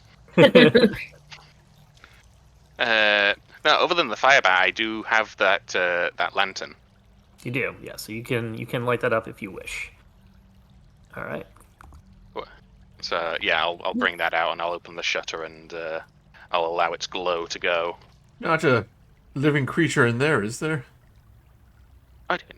No, in fact, there's nothing in here at all. Look, and I open it up and just put my hand in, and it's completely fine.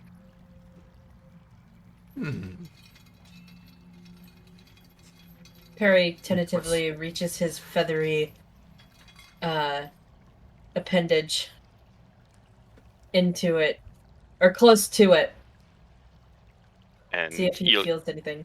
you won't eat the. You don't even feel warmth from it. Huh. Oh, and in case you or people listening weren't aware, the bird folk in the setting do have like humanoid hands, and their wings are attached to it. That's how they work in this world. They Oh, okay. they are unable to fly, but they are able to glide. Yep. Most bird folks Yeah. are able to glide. I think some can lift off in the air, but not all of them. It's kind of like Breath of the Wild, Jonathan. Ruto's. Jonathan. Well, no, he had wings. They have cartoon bird logic limbs. Yeah. And when they run off a cliff, they stand there for a second, go, uh-oh, and they start falling. All right, so give me a marching order. Probably go first. Yeah, I'll be behind Yeah. behind Rikki. Okay, it's big enough that you don't have to do a single file, so... Well, no, let's put the Do you want me squishies in in between. between? Yeah. Do you want Yeah, me in between or at the back just to provide the light Oh. source? I'll be at the back just to have your back. Or And we Quilton put to the way the back, spike. just, I think we have the spikiest back at the back. Oh, Yeah. okay. That works. Okay. That makes sense. I'm in front, and Rikki I very just cool. stop to tie my shoe. Everyone bumps into my back. Rikki Vim Perry Quilton. Okay. That's almost a name. Go ahead and give me a survival check, Rikki. Rikki v. Perry Quilton. Well, almost.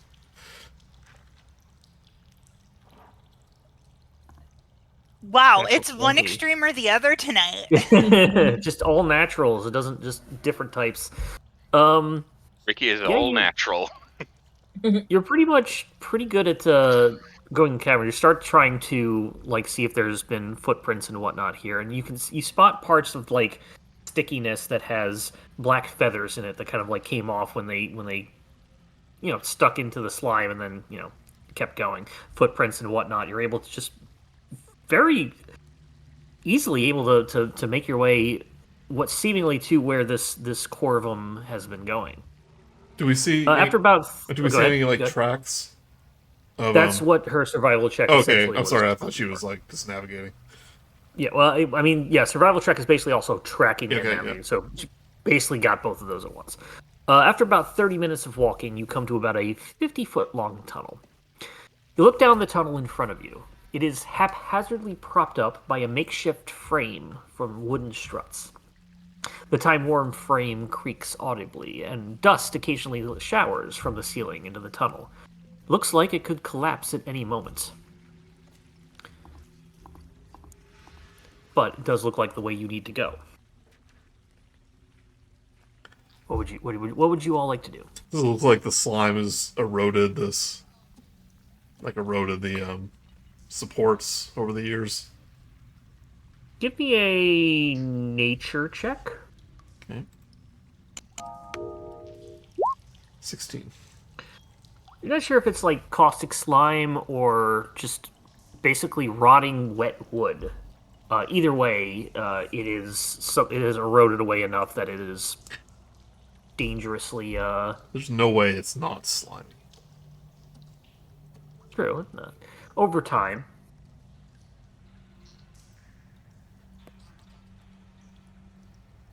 Here for everyone. Don't make any sudden loud movements. A little bit of dust comes down.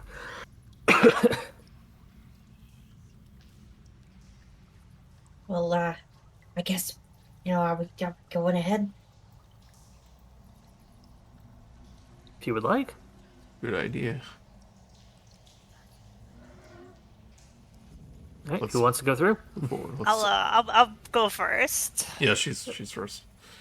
This is actually going to be a group check. So you're each going to. It sounds like you're all going to just carefully move through this area. So I need everybody to make a stealth check. Ooh, I have advantage for stealth, I think. Ooh, good. That's with the little A. Yeah, so go ahead and right click and roll with advantage. I want to double check what my source of advantage is. And 10 is my best one. I'm gonna use my inspiration. How does that work? Go Or for it. can So I go not? ahead. So you can. You go ahead and I'm dark and dark. That's it. roll one more d20. So roll one more stealth check. Essentially, not with advantage. Just one more die.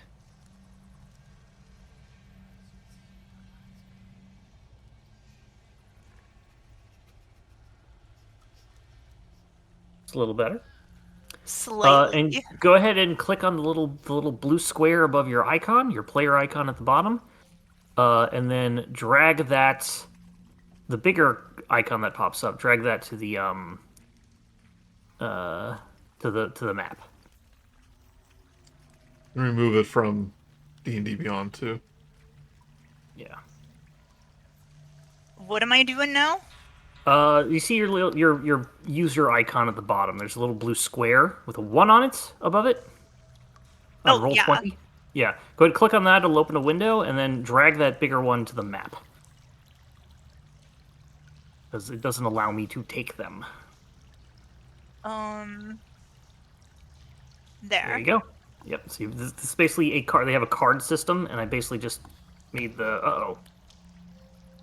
It thinks it's there forever. I'll just move them out of the way. That's weird.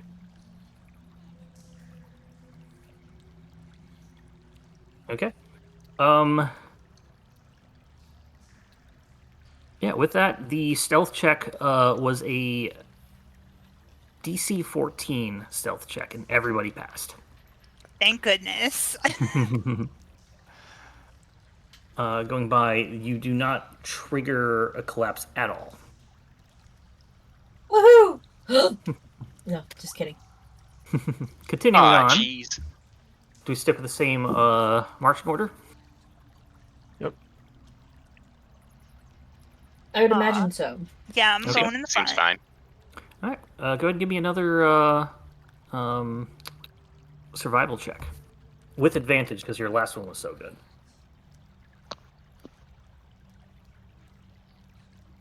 Rikki, since you're the leader.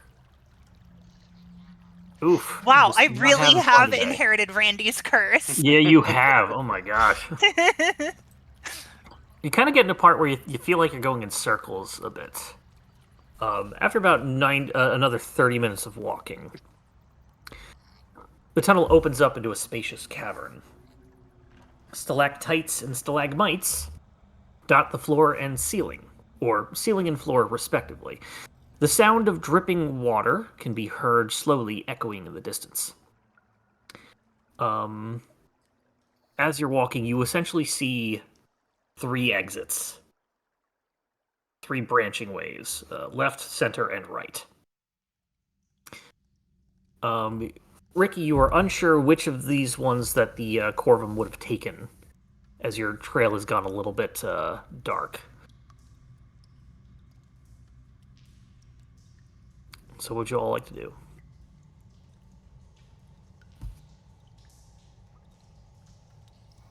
do? Stop and listen, see if we can gauge. Okay. Give me a perception check then, Perry. Oh boy, not my forte. Sorry, guys. 8. Yeah, I can't. If there is somebody in the distance, they're not making any sound, or you can't hear them. Well, I've tried nothing, and I'm all out of ideas. Anybody else have any ideas? Where's that old adventuring rule? Always go left.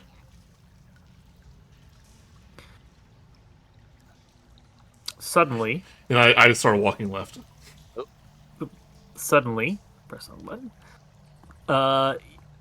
From the ceiling drop several slimes, 2 sticky slimes and 2 caustic slimes. They don't really surround you, but they are kind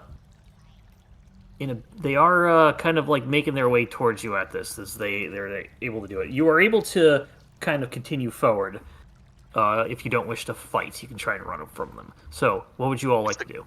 It's the Goo Goo Gang Gang. Are they pursuing us? You haven't done anything yet. They are trying to come after you.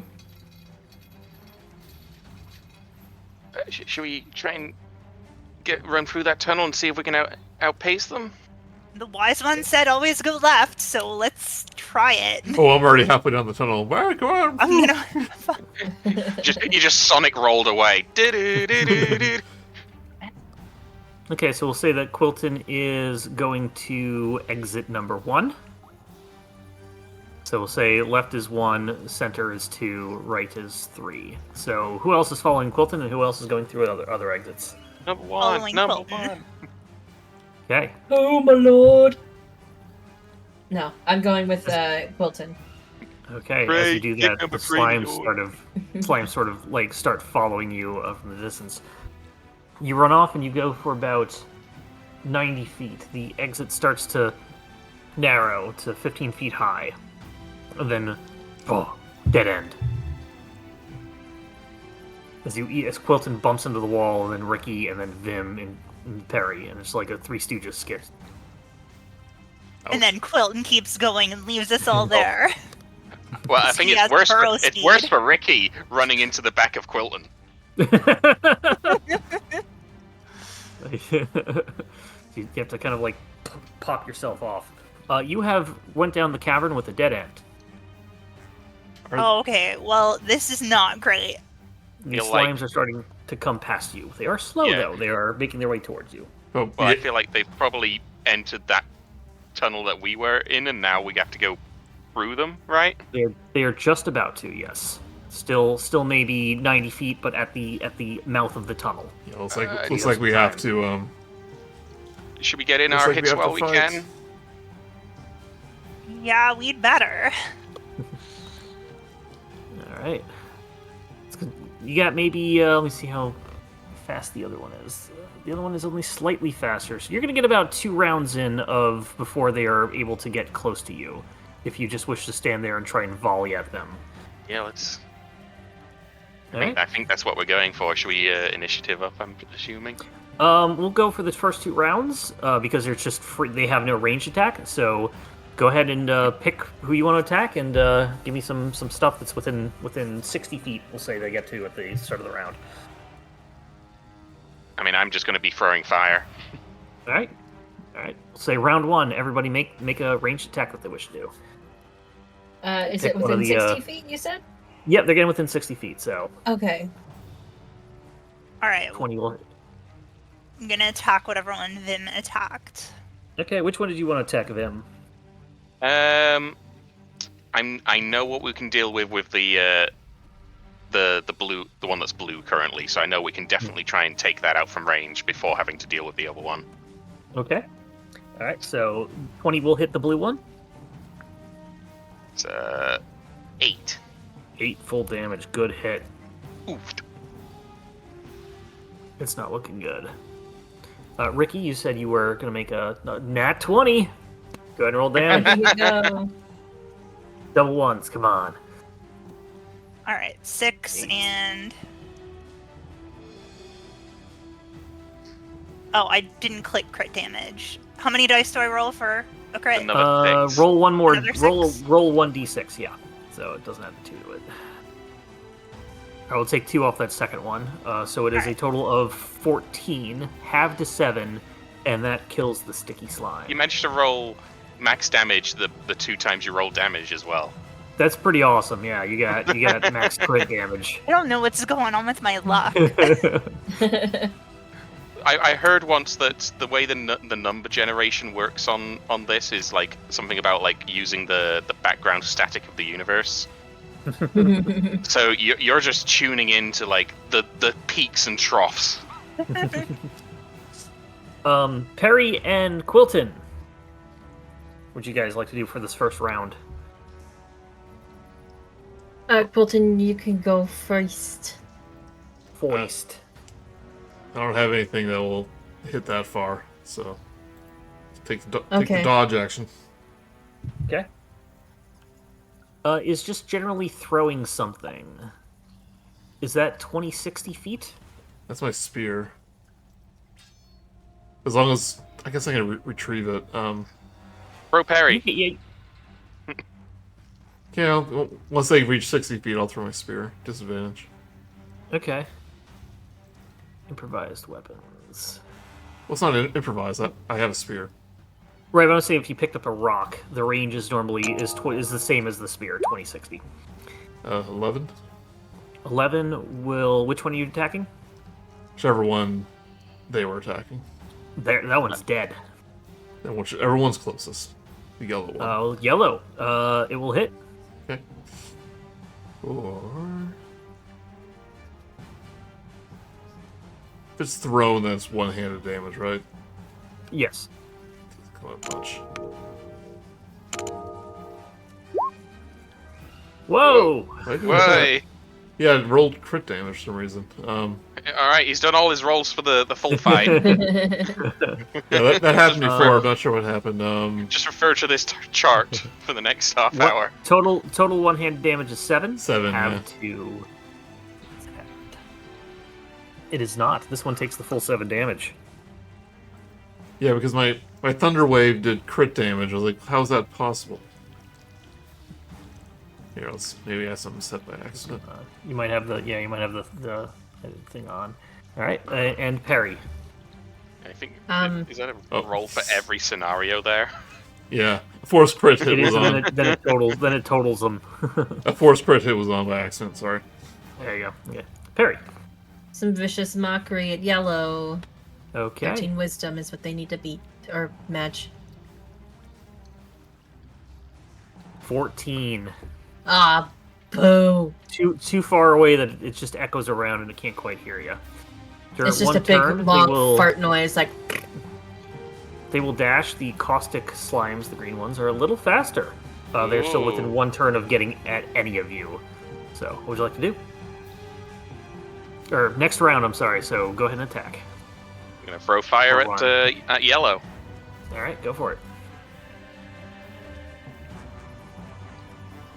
14 will hit. 5. Full 5 fire damage. Alright, took a good chunk out of it.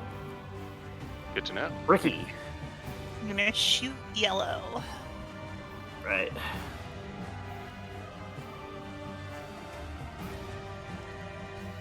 $19 will hit.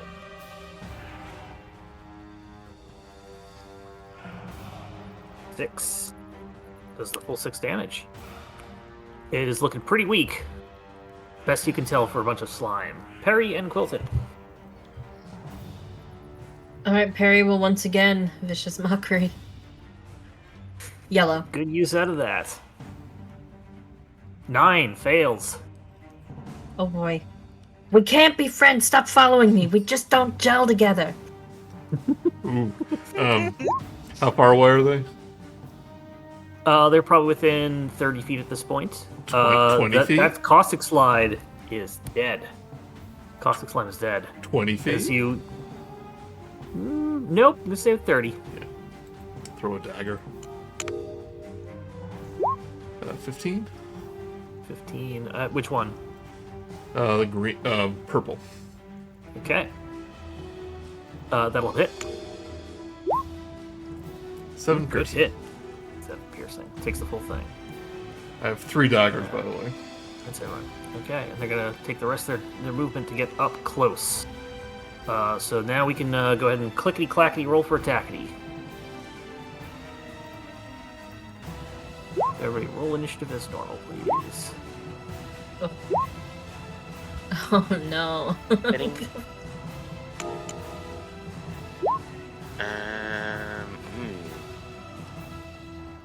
Where'd the okay. So the little fencer thing automatically rolls your initiative. Yes, Okay. is based on it's based on the character sheet on Roll20. So if your initiative ever changes, which it might, we'll just have to make sure it's updated on there. So I rolled another nat 1 on a totally different app. I keep pressing the wrong freaking button and having to start this up again. Okay, how many nat 1s has that been? This is an unnatural amount. Yeah, this is it's like it's an 6 or unnatural 7. natural one. And now you know the essence of the universe is against you. No, like I remember looking it up. They use like some quantum mechanics formula or something silly. From what I heard, it was something about like listening to the background radiation, which is just constantly random. It's Good for way roll. to seed things. It's for Roll20. D&D Beyond is actual physics. Roll20. I looked at like they have like a chart of what people roll, and it's almost exactly even across the board. Yeah. If you want it, I'm going to offer Rikki my 19 position and let them get some wax in before anything can move. So like Wax that, Rikki? on, wax off. As long as I'm in the front, I can take my lower initiative if I'm like ahead, like physically ahead of everyone, so they are more inclined to attack me. Yeah, go ahead and you can position yourselves. Who wants to be in the front line? Who wants to be in the back line? Switch with me since I'm a I feel melee like class. I think position-wise, me and Perry should switch with the two melee capables. Yes. And Quilton's yeah, gonna if take your you initiative. Yeah, if you want my initiative, then that's perfectly fine. Let's swap positions, swap initiatives. Good. Is that what we want? Do a full meat swap Sure. here. All right, Quilton, you are up first as Vim lights darts behind your you. pants on fire, so you go quicker. I'm used to hiding behind the old man. Okay, do unarmed strike. Okay. Gets the purple slime. 25. What was that? That 20? 25 will hit. That's a natural 20. So 14 bludgeoning damage. 14 halved to 7. And I need you to... It took a good chunk out of it still, but I need you to make a dex save. Okay. 17. As you punch it, you punch it so fast, but you can notice that your hand burns a little bit from the acidic nature of this slime. But you do it so fast that it doesn't actually take hold enough to do damage. Anything else? Well, burning be darned, I'm gonna do bonus attack. Alright. Unarmed strike. Okay. 17. 17 will hit. 4. 7. Halves to 3. Getting down there. It's still walking. Do we need another dex save? Yes, you do, actually. Yes. Ooh. 5. 5. You fail. This one's not as... Your left hand is not as fast as your right hand. You take 1 acid damage. Hedges are immune to acid. I'm just kidding. They're not. He knew how to party in his test. Sorry, it was force acid. You take force acid damage. Death. Oh my god. Yeah, you just take one death. Take 1 point of death. It's the one scenario where death is applied. Perry, you're up. Vicious mockery. Green slime is looking really bad. Yeah, let's do it at him. Okay. Viciously mocking. You know, I saw your cousin underneath my 0. boot. He got a 0. And I thought my ex was a slime ball. Good one. It ends up. It has It's like what was it? Was it Civ 5? Civ 5 logic where Gandhi's like aggro meter was so low it rolled high. Oh broke yeah, a little and he bit. just like Which one? nuked. Oh yeah, it's a bit of a urban legend. It's not actually true, but yeah, the whole thing was like integer overflow of Gandhi. So he would go from 0 to 255 anger, and then just immediately want to nuke people. But they've shown that that's the people who work with the game are like, yeah, that's not how the math works, but still funny. It is still standing, but it has disadvantage on its next attack. Anything else, Barry? That'll be it. Okay. I prefer the universe where that was true. Speaking of attacks, it's going to attack you! Ooh, I didn't realize this slime does a split thing, so I'll know that from now on. Does a 12 hit you, Quilton? Does not. Does not. That's all it can do, because it is stupid little slime. Vim! Let's see. I'm gonna throw fire at the one that's hurting the old man. Okay. If it'll, yeah, that should. 15 that should 15 will hit. All right. 2 damage. It is still alive. It's just burning, and you can it just smells like sulfur, and it's just still moving towards it. It smells like I may even made it worse. Rikki, you're up. You're close enough to both the caustic slime and the sticky slime in front of you. I'm probably... How bad's the caustic one looking? It is on its last leg. Like, you could Randy roll this and beat it. Singular leg. Yep. Alright, I'm gonna go after the caustic one then. Okay, go ahead and roll attack. Can I Randy roll? Can I? 10 hits. Oh wow, okay, lucky. They are oozes, and oozes are weaker than skeletons and are weaker than zombies. So yeah, they're pretty easy to hit. You come down on this thing and get a little bit of splash on you and Quilton, but it goes down. But I do need you to make a dex save as the acidic slime splashes onto your fur. 21, you're fine. Get out of the way quick enough. Boom, do you have mastery on your short bow? Longsword? Yeah. No, on your short bow. Oh, no, I don't. Seems like I forget which ones we took, so we can swap those around if it makes more sense for the weapons you have. But good for now. Sticky slime is up. It's gonna go up to Rikki. And it is going to pseudopod at you. A 9 probably does not hit Rikki. Does not. Yeah, you have longsword, club, and maul.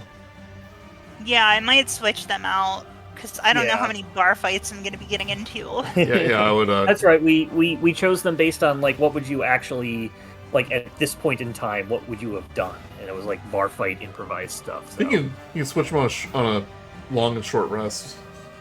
I think so. It's new. Either way, Quilton. We'll worry about it next time. Yeah.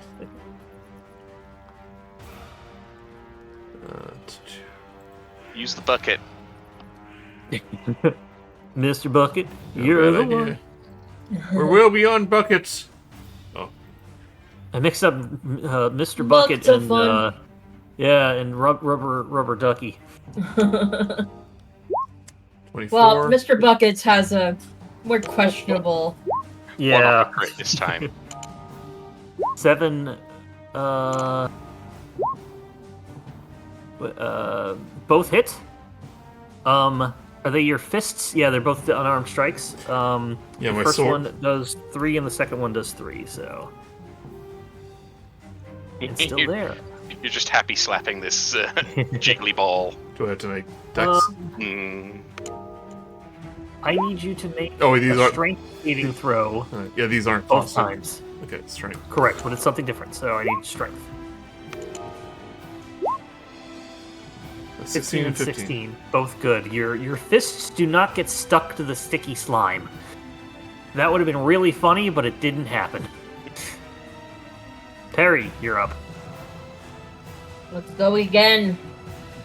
Gotta get through all these slime puns. Don't know what I'm gonna do. 15 passes. What do you try to say to it? I was gonna say, well, it looks like you're in a sticky situation, but apparently it's not. So It's actually very complimented by that. So it doesn't I am the sticky wing and a situation. miss. Vim. All right, simplest is so far the best. Throwing fire. Yeah. No, it's not the Hits. best. I take it back. It It hits. hits. This one has an AC of 6. The cost it had 8. 4 Take my damage. fire. It is still standing. Yeah, basically you miss it, but you get like the sticky residue it's leaving behind, and it kind of just like goes along it with fire and then ignites a little bit. And that's how you Did get the anyone 4 smell damage in. hot glue? Rikki, So- can you finish this off? So you can switch masteries, at least with fighters, on a long rest. Okay, that's good. I'm going to cast sword again. Cast sword. A sword art. Are you blessed by the Randy? Nope. 19 will hit. Because that is much higher than a 6. And you have killed this thing. Sure, I'm sorry if I'm going right. Right, Went left though. right was left. Yeah, right is right, left is wrong. Someone needs to go home and take a nap.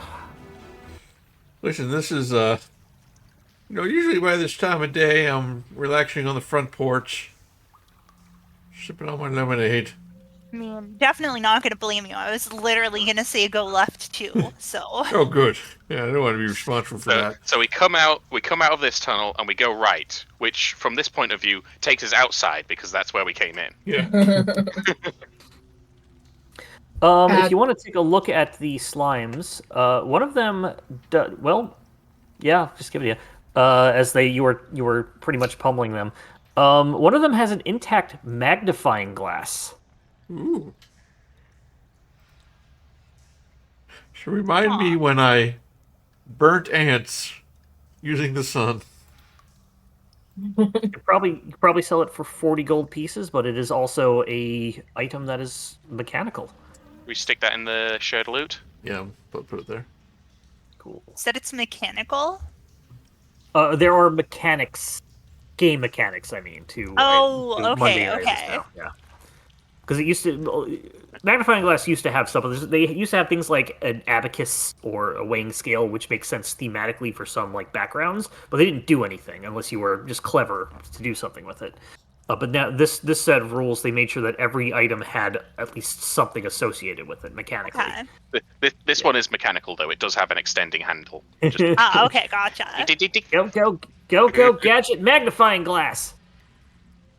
Oh, now it's too far away. I can't see it.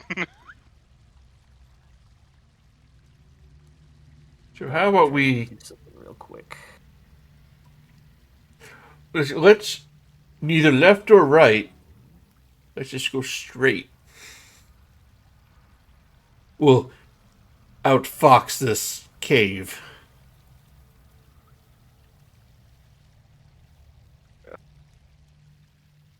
Well, you've been around longer. You will Okay. know how these things work. I trust you. You back up and you go to exit 2, which is the center one. Behind door number 2. Da, da, da, da. Monty Hall. slimes. It's this way. The air smells less foul. This is a 15-foot high, 10-foot wide exit. It is Follow your reinforced road. with wooden beams. Oh. If you go slowly, it's a little less precarious than the last one. If you go slowly, you don't think you will trigger any collapse. And it does, and it passes you off to the next area. I was hoping for the brand new car, but Oh, the slimes already ate that. All right, you are going into the cavern. You pass by some I bet stuff. that was exhausting. Sorry. Let me set up thing. So you're walking along. Smears of luminescent residue line the walls of the tunnels. At first, the smears are sporadic, but soon there's enough faintly glowing goo to dimly light your surroundings. Page reveal polygon.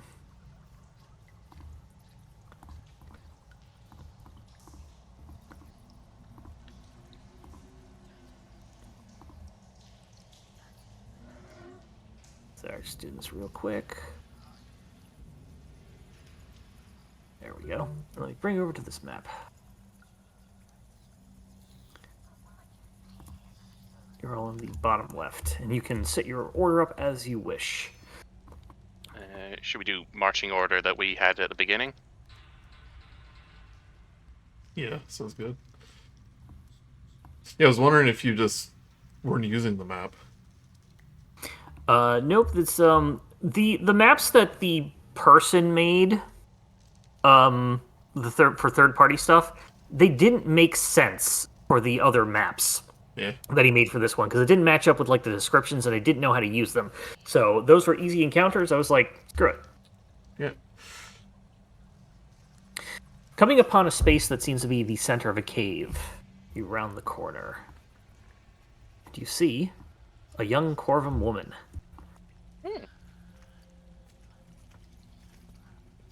Is that the one we're looking for? Why'd you say it think creepily so. like that? Whispering so she doesn't hear us.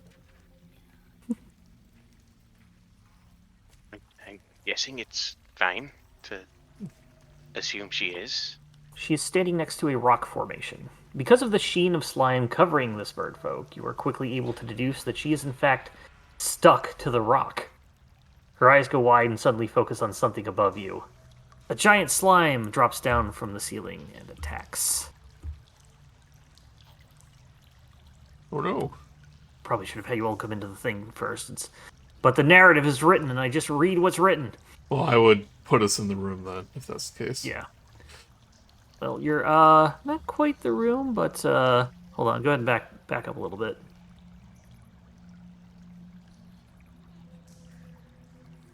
A couple of other slimes fall from the, emerge from the, bottom as well. Tokens. And you will see that on the ground in a couple of different areas are very specifically very sticky residued slime. And I'm just going to go ahead and reveal that to you guys anyway, because it's weird where it is. Is that difficult terrain? It is sticky. You'll get stuck there. Oh. Send it back. There we go. Yeah, sorry about that. This was one of the pre-made maps that was already set up, so... Is that what Oops. Ugh. So you guys can set yourself up however you want, just about there. We will go ahead and roll initiative again. It's like this is a dungeon run.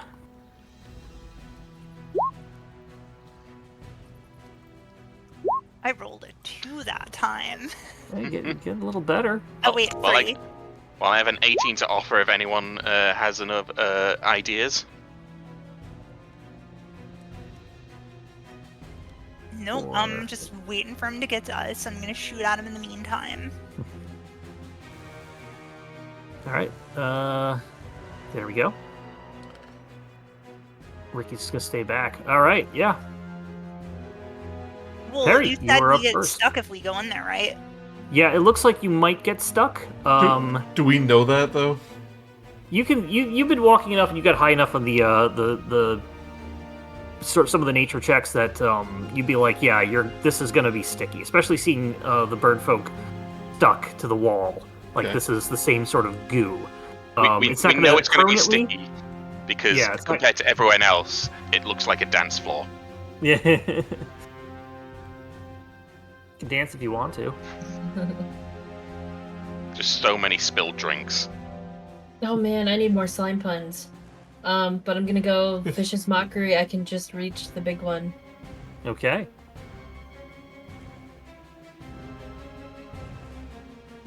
also not very smart-wise. 3.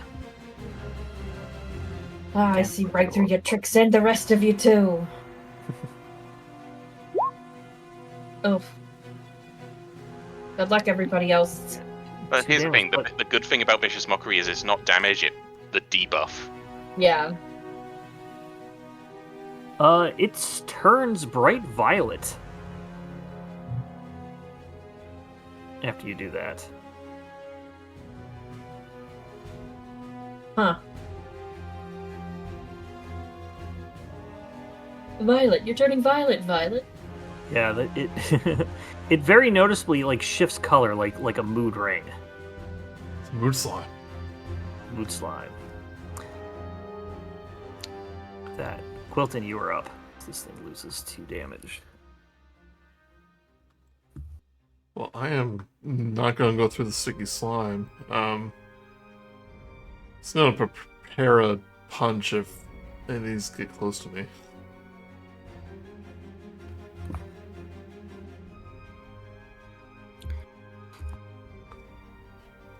Sorry, what are you doing? Preparing Okay. a attack if one gets close. Okay. Within range of my spear. Okay. I assume close range, 20 feet. 20 feet, yeah. Vim, you're up. Seeing. All right, I think because the walls would they be climbable? Because Mapachs have a climb speed. Yeah, they're rough enough that you'd be able to climb them. Okay, so I think we can skirt around this goo if we need to.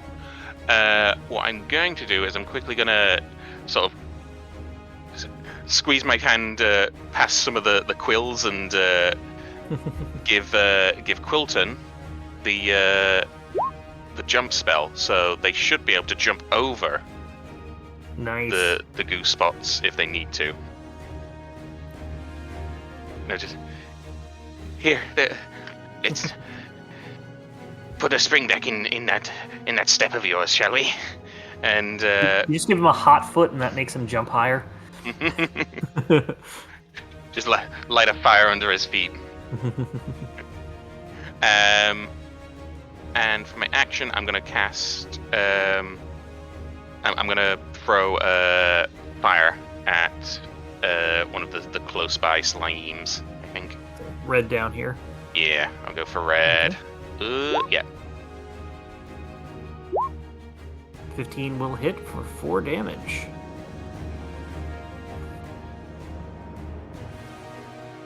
All right. What's that J on my token mean? You have jump. I have jump? Yep. Vim gave you jump. Oh, sorry. I was looking at something I didn't hear him. So if you need to, you should be able to expend 10 foot of movement to just move 30 feet. Okay. Which I think puts you over these slime gaps. This one's gonna move 15 feet, and you can go ahead and take your ready to action if you wish, Quilton. Okay, well. I also have a burrow speed. Over or under, Okay, either yeah, way. Keep that in mind. You're not gonna be able to burrow through all. This is mostly rock, so you're not gonna be able to really burrow through here. But soil, yeah, you'd be able to. I think it's the only species. I know it's like third party, but it's the only species that has burrow. Yeah. But once it comes in range, I'm going to. Quilton can become a living punji trap. Ooh, 9. 9 will hit. Oh, it does. Okay. They're oozes. I know. I thought it was 10, maybe. At least they're not Uzis. 8. 8 halves to 4. It's going to spend the rest of its movement to move towards you. There. As it dashes to get over to you. Shifting slime moves a bit over in the same direction. Closer, it's going to take a dodge action. Can a as this matches the description of the bird folk you were looking for, is panicking and just like trying to get free. So she spends her turn just doing that. Rikki, you are up. Okay, I kind of want to make my way past the goop. Okay. You have a climb speed, so Where is the wall? Right along here. Okay, Or up here, so that'd be 5, 10, 15, 20. What's your climb speed? Is it 30? No, it's 20. Okay, so you spent 5, so you can spend one Can more I movement. attack this slime in front of me first and then? Yeah, you can do that. So we'll Climb? say that you get Okay. here with your first 5 feet of movement, and then you'll have 20 feet of climb speed and then an additional 5 of walking. It's a little weird how it works, but double check it for you. So go ahead and attack as you walk by. Alright. Why should go in that direction? There's nothing there.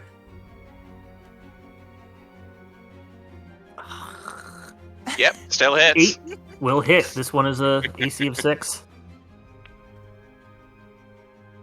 8 damage, halved to 4. It is barely holding on.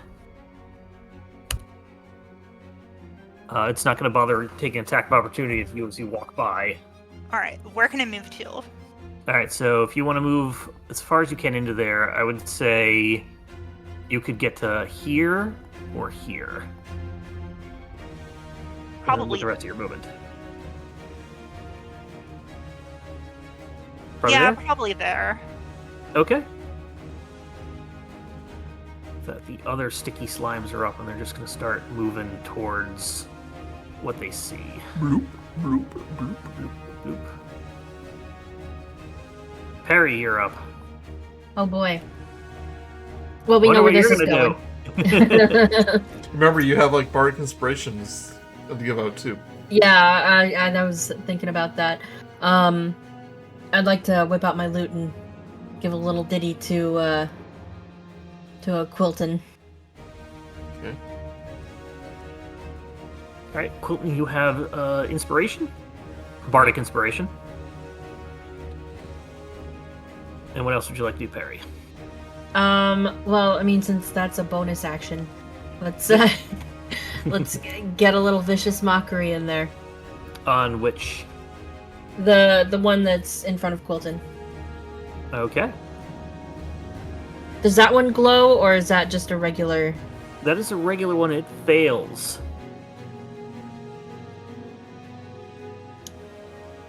What do you say to it before it dies? Gotta say something to make Move it. quickly We have no die. slime to waste. No. Oh, and it dies. Oh god, it was just a one I think anyway. just about most of the slimes have been dying to being insulted to death in this entire game. As they should. Yeah. I really should have had you guys enter this area first, but I followed what was being read and was like, oh, I'll fix that in the future. I'll make sure that doesn't happen. Any movement, Perry? No, I'll stay where I am. No, Quilton, no. you're up. Mr. Superman. So like, Vim touches me on the shoulder. It's like, what are you doing there, young man? And I just go, whoa, and I bounce towards the sky. Okay. 2 attacks. Okay. Thumbs down, swinging. Yeah, in the air. Strike 1. 18. 18 will hit. Or 9. Bonus attack. Halves to 4. 10 hits. 6 Halves to damage. 3. I need you to give me 2 strength saving throws. Oh, please fail both of them. Yeah, Oh. that's 3. So it's probably Yeah. 4. Both of your hands are now stuck inside this sticky slime. Ooh. Why am I imagining like it's held up like slimy hands to catch his punches, just like Did anybody remember the Little Giants football movie with Rick Moranis? Yeah. The one kid can't catch anything, so he's got the goop to try and cheat, but he accidentally claps his hand, so they get stuck together. That's what's going on here. Anything else, Quilton? I think that's my turn. Start to panic. Vim, you're up. I can see the old man panicking, and I want to help old men, as is my upbringing. So I'm going to see if I can throw fire at that one. Okay. Go ahead.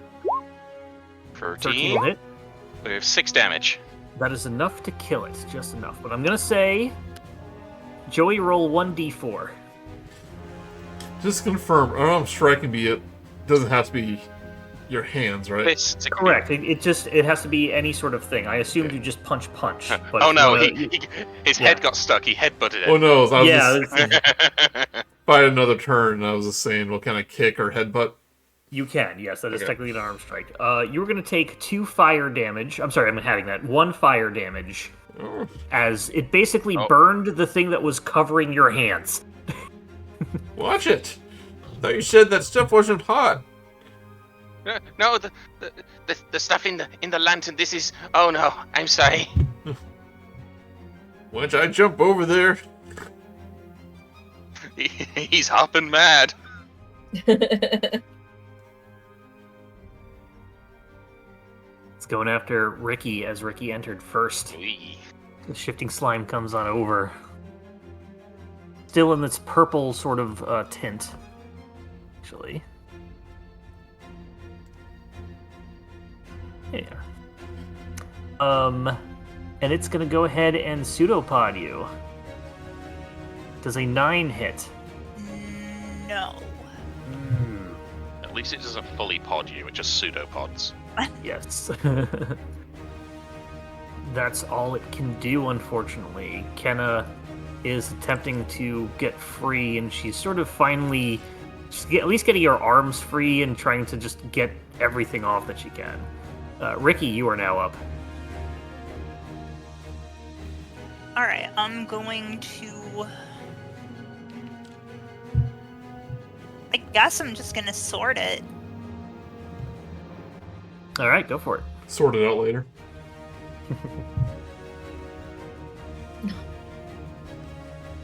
22 will hit.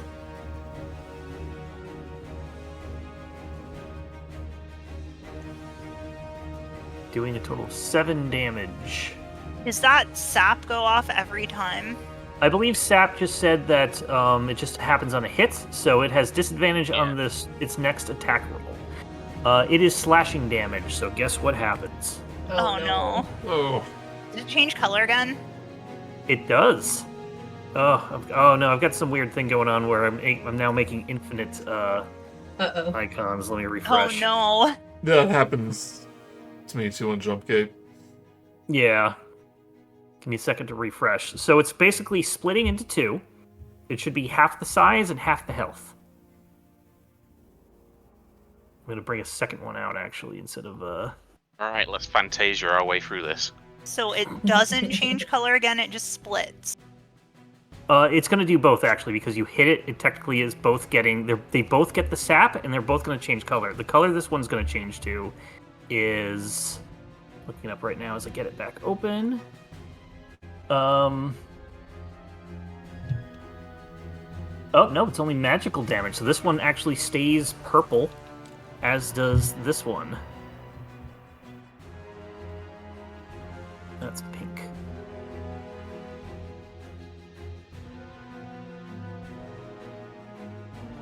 I'll take that P off.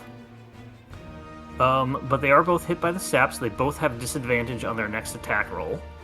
And the health, I believe, is split down the middle.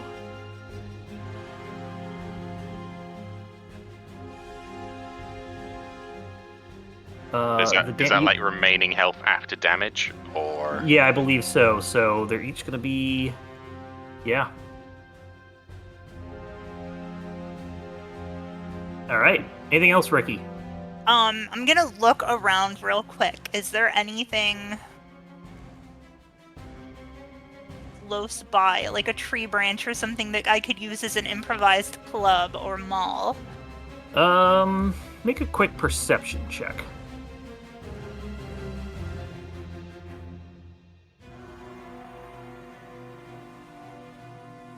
You don't see anything. Maybe across the way, some of you see Kenna's like work backpack. There might be something in there, but nothing nearby. All right, and then that's it. Okay. Sticky slime is up, and it's going to can't get to Quilton, so it's going to move into the sticky area.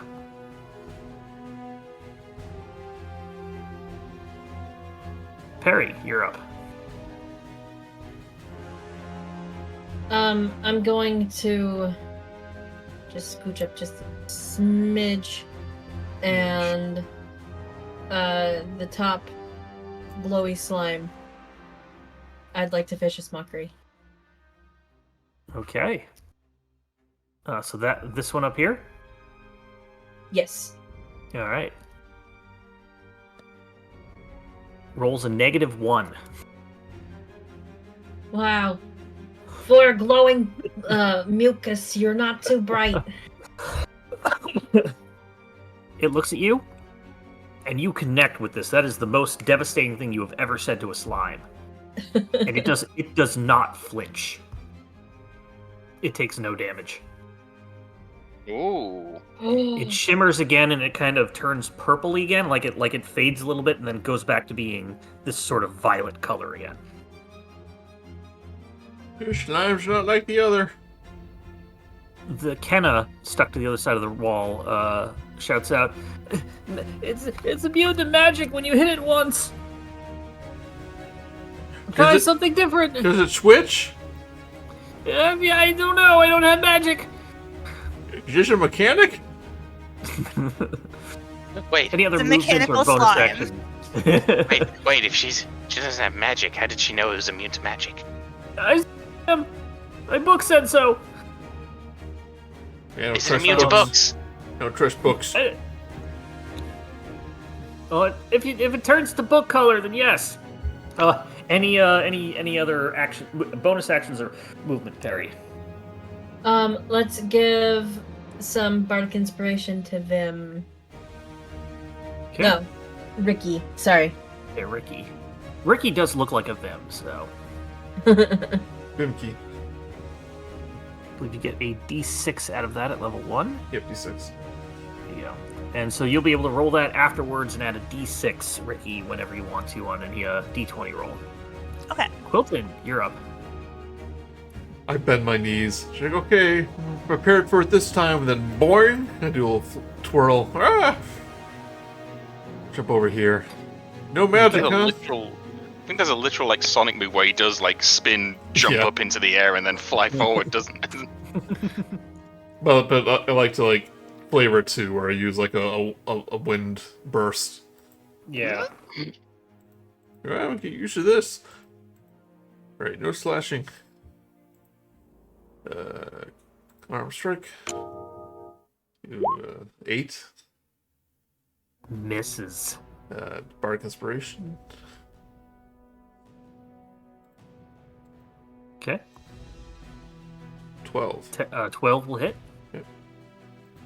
I'll take the icon off. For 6. Bludgeoning.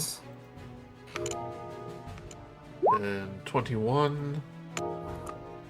For 21 will hit. another 6. How do you want to do this? I'm just gonna punch it into oblivion. As it comes up towards you, it kind of like this one turns around at you, and you connect it as its like tentacle arm comes at you, and it just kind of like shatters as liquid into just droplets that just rain into the area. And it goes away. The other half is still there, however. Rikki, Anything else? don't use your sword. Use something else. Bim, you're up, as Rikki is now contemplating what is sword. Its upper half is there, but they've split.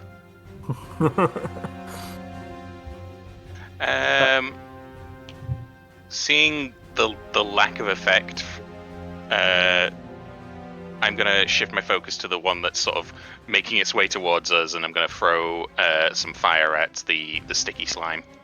Okay. Ugh. Okay. Hits. Yeah, just about still hits. Joey is the only one who has missed a slime so far. Twice. Way to rub it in. It does the full 7 damage, and it is it's kind of like it's now like slowly sliding through you while on fire. And I just kind of back up the wall like Rikki, you're up. All right, I'm going to drop the sword and the shield, and I'm going to just punch it. Hit it with the shield. Either way, you're either doing an unarmed strike or improvised weapon, whichever you wish. I don't think you can technically drop the shield, but you Okay, definitely- well, Technically not. no, Yeah, that's technically fine. not, but you can just punch it if you want. yeah, you Yeah. Then I'll keep my armor class and do a little bit less damage. Yeah. That's fine. Did we? That's probably the smarter decision. Did we? I thought we took the Tavern Brawler, so you do have an enhanced unarmed strike. Yeah, So yeah, a- but a- I have to not have a weapon or a shield. When you hit your unarmed strike, you can deal plunge damage to the armor. But whenever you roll damage, you can reroll the ones. It's like Dark Souls where you two-hand your hand. Ah, When the you- Captain Kirk. Yeah. When you hit with your unarmed strike and deal damage, you can deal instead of the normal. I don't see the can't have a shield. It just needs to be an unarmed strike. Or is it At least with the unarmed Tavern Brawler fight. When you hit with your Oh. unarmed strike, if you aren't holding any weapons or a shield, you make the attack the D6 becomes a D8. Okay, I- so yeah, I So see what if you I have still now. have I my was shield, looking it's going to be a D6, which is it's a fine. D6, which is still better because I was Yeah. looking at the Tavern Brawler, which was a D4, and without it, it's just your strength modifier. So It's- yeah, you're it's still getting. It's literally the higher. hand-in-hand maneuver of smack Yeah. down.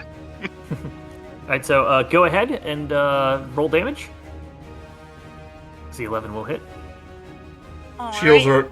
are like attached to you, so you just can't drop them. Yeah. It takes an action to. Then don I'll or drop Captain it. Kirk with the shield. Do I get to Yeah. reroll that?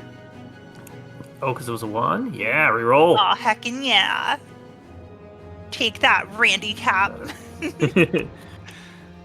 -6. can reroll. It's still there. It's you punch it a little bit, and a wave sort of shimmers through the whole thing, and it stays violet. Anything else? Nope, that's it. I feel like there's a lot of mechanics here that we're not seeing. Yeah, what was the rerolled one? Huh? Oh, what was the re-rolling of a 1? Oh, where is that? Whenever you roll damage die for your unarmed strike, you reroll the 1. So this is in her Tavern Brawler feat. So she has unarmed fighting and Tavern Brawler feats. Oh. So they kind of work with each other at some points. You can push it away 5 feet too. Can I? If you want. What if I... If you hit a Into creature and Quilton deal space. damage, you can also push it 5 feet away once per turn. Yeah, if you want to push it In away as which well. direction? Away from you. So it's just Maybe- straight. I couldn't push it away Yeah. from Quilton too. Correct. Alright, no, I'm not going to. Okay. However, hypothetically, if that did happen and I pushed it away from Quilton, would he get an attack of opportunity? No, forced movement Okay. by something else does not cause attacks of opportunity. Gotcha. Oh. Otherwise, Also- you can just pick up the dwarf and run around, and he would just get all the attack of opportunity. So also, if you're grappling, you can just deal 1d4 damage for free at the start of your turn. Oh yeah, I did know that, but I Yeah. wasn't about to grapple a slime. Yeah, That's yeah, bad a idea real there. bad idea. and you are proficient with improvised weapons, so you get your proficiency bonus when you attack. If you were to bump it with your shield instead. Either way, that's that. The sticky slime is up, and it's gonna go and finally take an attack on Perry. Does Tavern Brawler no longer you get a free grapple if you attack? Don't think so. It looks like they got rid of that. Yeah, okay. They did it with push. Does an 18 hit Perry? Yep. You take 4 bludgeoning damage. All right. And like it's kind of like it smacks you, and like the residue is all sticky on your feathers, and it's gross. Perry, what would you like to do? Ugh. I'm gonna have to take a shower. Well, first off, I need to give a little vicious mockery action. I'm gonna take a shower. You know what they say: here today, goo tomorrow. I assume on the one right in front of you. Yeah. Ooh, it rolled a 17. Oh, it doesn't land. Wow. Kind of like, here today, goo tomorrow, and the sticky slime laughs. Oh. Also remember you have like daggers and stuff. You do. If need be. Yep. Any movement or anything else? For my bonus, I'll give the last bardic inspo to Vim. Okay. D6. Quilton, you're up. Does this slime look bloody? Looking bad. Okay, I'm gonna attack with it then.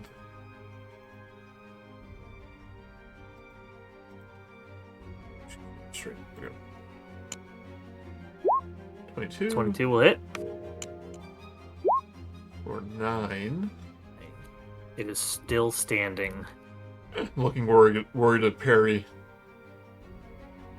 I'm like, you got It's this looking right, really Rikki? bad in front of you. Yeah. Go ahead. It's like, okay. I got this. Okay. So I'm gonna leap over to Perry. It's 30 feet, right? Yeah. The shifting slime will get an attack of opportunity on you. Fair enough. 19. That hits. You take 3 acid damage. And you do not move as you are now grappled. Hold on. You're like, I was "Whoa!" thinking this before you said it. Yeah. It's kind of betting game. Do you have a no? If you have a parry or anything, that's fine. It's fair. I was gonna burrow away. Then You jump. said you jumped. You said you jumped. That I can't do. That's why I said I was kind of metagaming. So I'm Okay. grappled. Yeah, I thought you were gonna like parry or give yourself a shield or something. So yeah, with that, you try to jump away and you are grappled. Okay, so I was gonna try to punch it again. That's completely fair. 22 will hit. 7. How do you do this? Oh, as it's grappling me with a pseudopod, Yeah. I'm gonna take my other arm in my other hand, like karate chop it, like in front of me. It's like ah! It's Oh no! Wait! I got something better. Not to take your glory, but how about this? As you punch it, and you're like, all right, I'm gonna go help Harry, and you jump away, and it kind of like grabs you as you're jumping, and like midway jump, it's like a rubber band and brings you straight back. oh, and then I go like But you're ah! still facing Perry, and so it gets impaled. Oh, That's Oh, what I it's was like- imagining too. Yeah. You know what's great? This stuff gets right down to the base of those quills, so you're going to get a full deep clean. 2 days, All those bits that you haven't been able to reach. 2 days in a row, stuff in my quills. Anything else, Quilton? Does that mean I have no movement left since I attempted to jump? You spent 10 feet of movement to do that jump, so you still technically have 20 feet of movement left. I still used it, so. Well, the jump you can jump more than once in the turn, right? I think the spell specifically, once on each of its turns, Okay, yeah. it can use 10 feet to replace with Nope. a 30 foot. Well, then I'm going No bunny hopping. burrow. You see Quilton. There's no like rule against like rock versus dirt unless it specifies, right? I'll let you do it this time. You find a soft patch that you're able to get through. Yeah. Most of the time in a cave you wouldn't be able to do that, but yeah. Yeah, but I don't think there's any rule against it about the type of. Anyway, yeah, I'm gonna like Stone, brother. burrow under the ground, so I'm close to Perry. You can use that speed to move through sand, earth, mud, or ice. Okay, never mind then. It's actually specifically written down. It cannot burrow through rock unless the creature has a trait that allows it to do so. That makes I'll sense. Let I you wasn't I'll let you sure. normally jump over it though. You can just you can It's not make that that long. jump. Alright. You can make that jump. I'll give it to you. You can monk jump. Yeah. I figured that was a rule. I just never looked it up.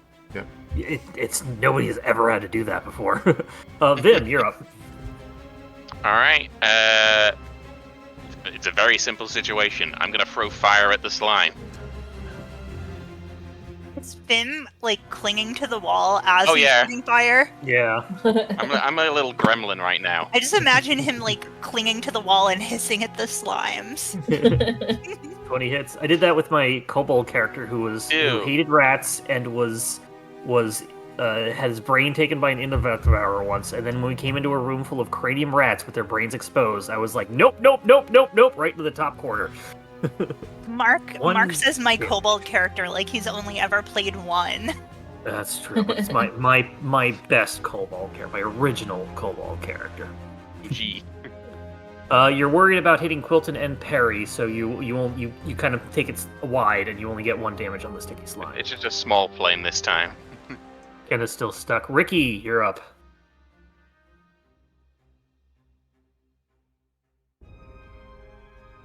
$25, $30, and then I'm gonna shoot it with my bow. Okay.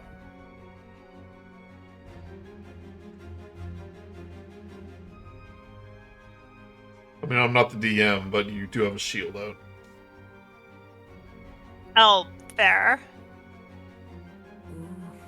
Launch the shield. Yeah, that's true. Can I throw a rock? Yes, it is an improvised weapon, and you are proficient with that. Okay. You can get within 5, 10, 15. You can get over here and have enough room to hit it, or in range. So go ahead and give me a strength.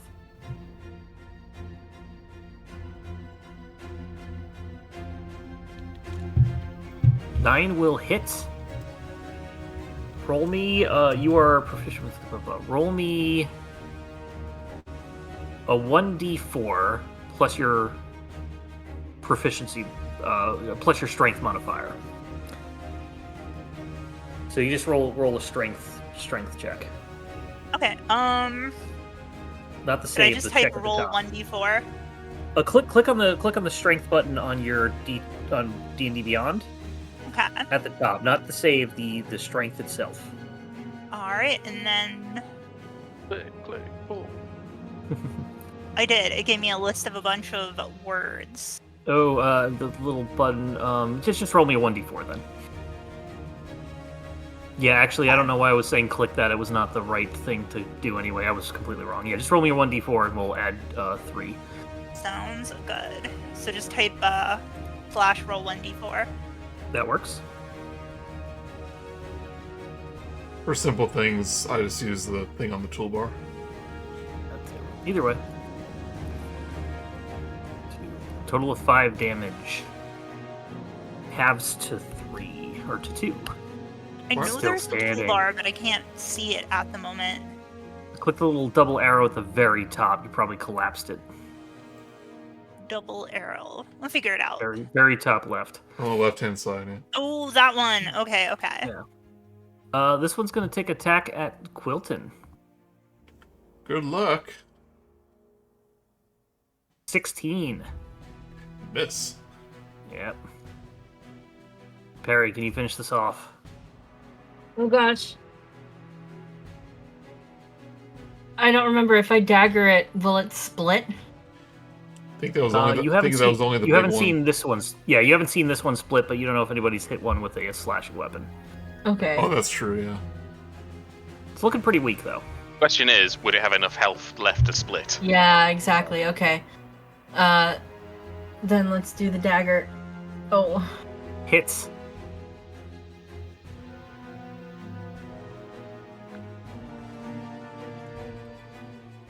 I will give it to you. How do you want to do this? Oh, I'm not good at coming up with ever. Would you like me? Yes, go for it. Okay. All right. You run out of puns, and you don't know what to do. But so you take out your dagger, and he's like, "Hey, stick this!" And you stick it in him. Oh, Yeah, I was you gonna just say staggered. knife to meet you. Oh my god, There you go. you guys should be the bards. I'm the worst in the group to be a bard. Knife to meet you. I think that was in the critic, maybe? I think so. Yeah. Yeah, I would have gone complicated and I just sort of like spread it like butter. Just, Yeah. just We are out of initiative.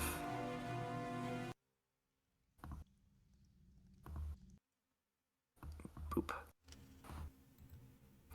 So we are at 9:20. There are no more combat things in this next little bit, but there is like one more little small thing to do. So if you're all good for another 20 minutes or so, we could probably just finish this part of things up. oh yeah. Okay? Everybody good? Yep. Sounds good to me. All right. Well, obviously, first thing I need to do is race across the level to use my last spell slot to heal the NPC, right? She's just stuck. She's not hurting. I gotta do it. We're all able to navigate the sticky goo. Oh, my heroes, I think. Yeah, I got stuck. Can you help me you down? see that? Now me, Are young you- lady. Now we'll attempt to free her. It's easy enough. There's no rush. I'm guessing. I presume you're Kenna. Yes. Kenna Brightspark at your humble service. I don't know. I've never been rescued before. Well, I've never been a rescuer before. That seems unlikely, but you did a good job.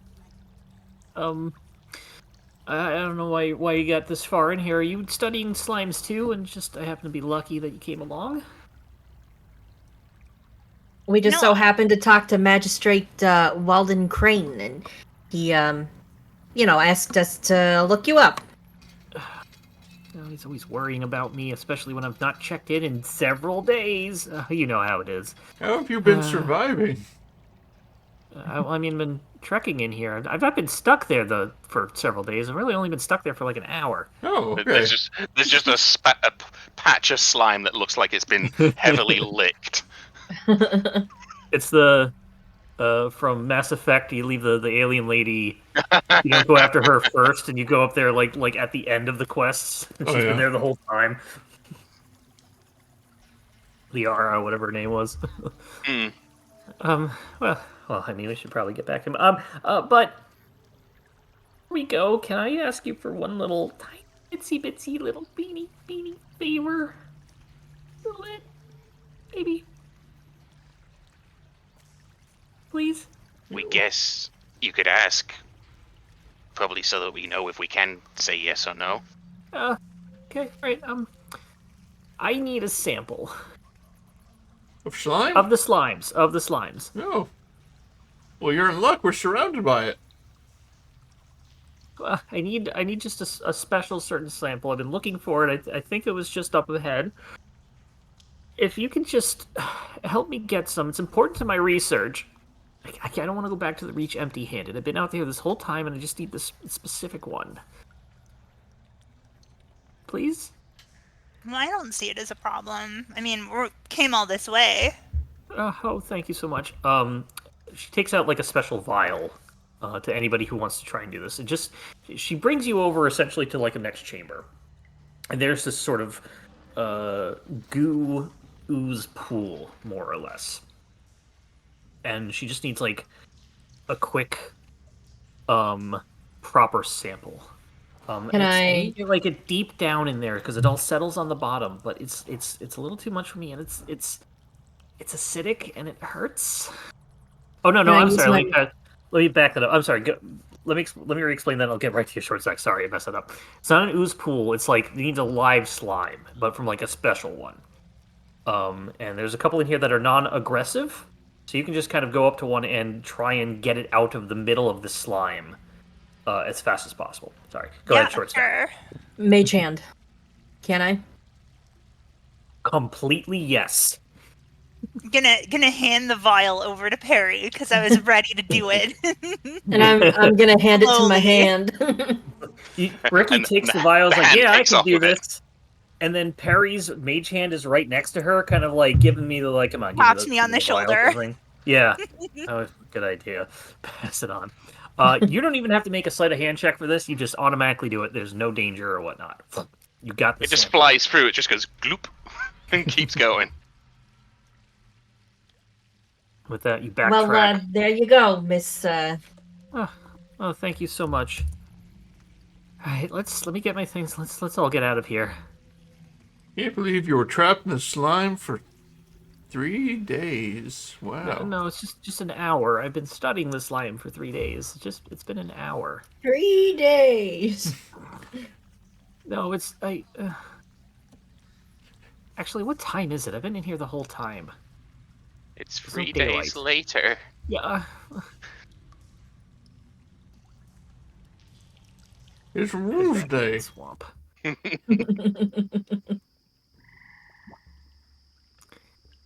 Those bugs waiting for us out here. Yeah, you just see them like across the way and like leaning against a tree with like a knife, just wiggling away like a piece of wood. Let's go the other. Well, It's the bandit encounter, but they're in the shape of the bugs are in the shape of the bandits. Let's go the other way.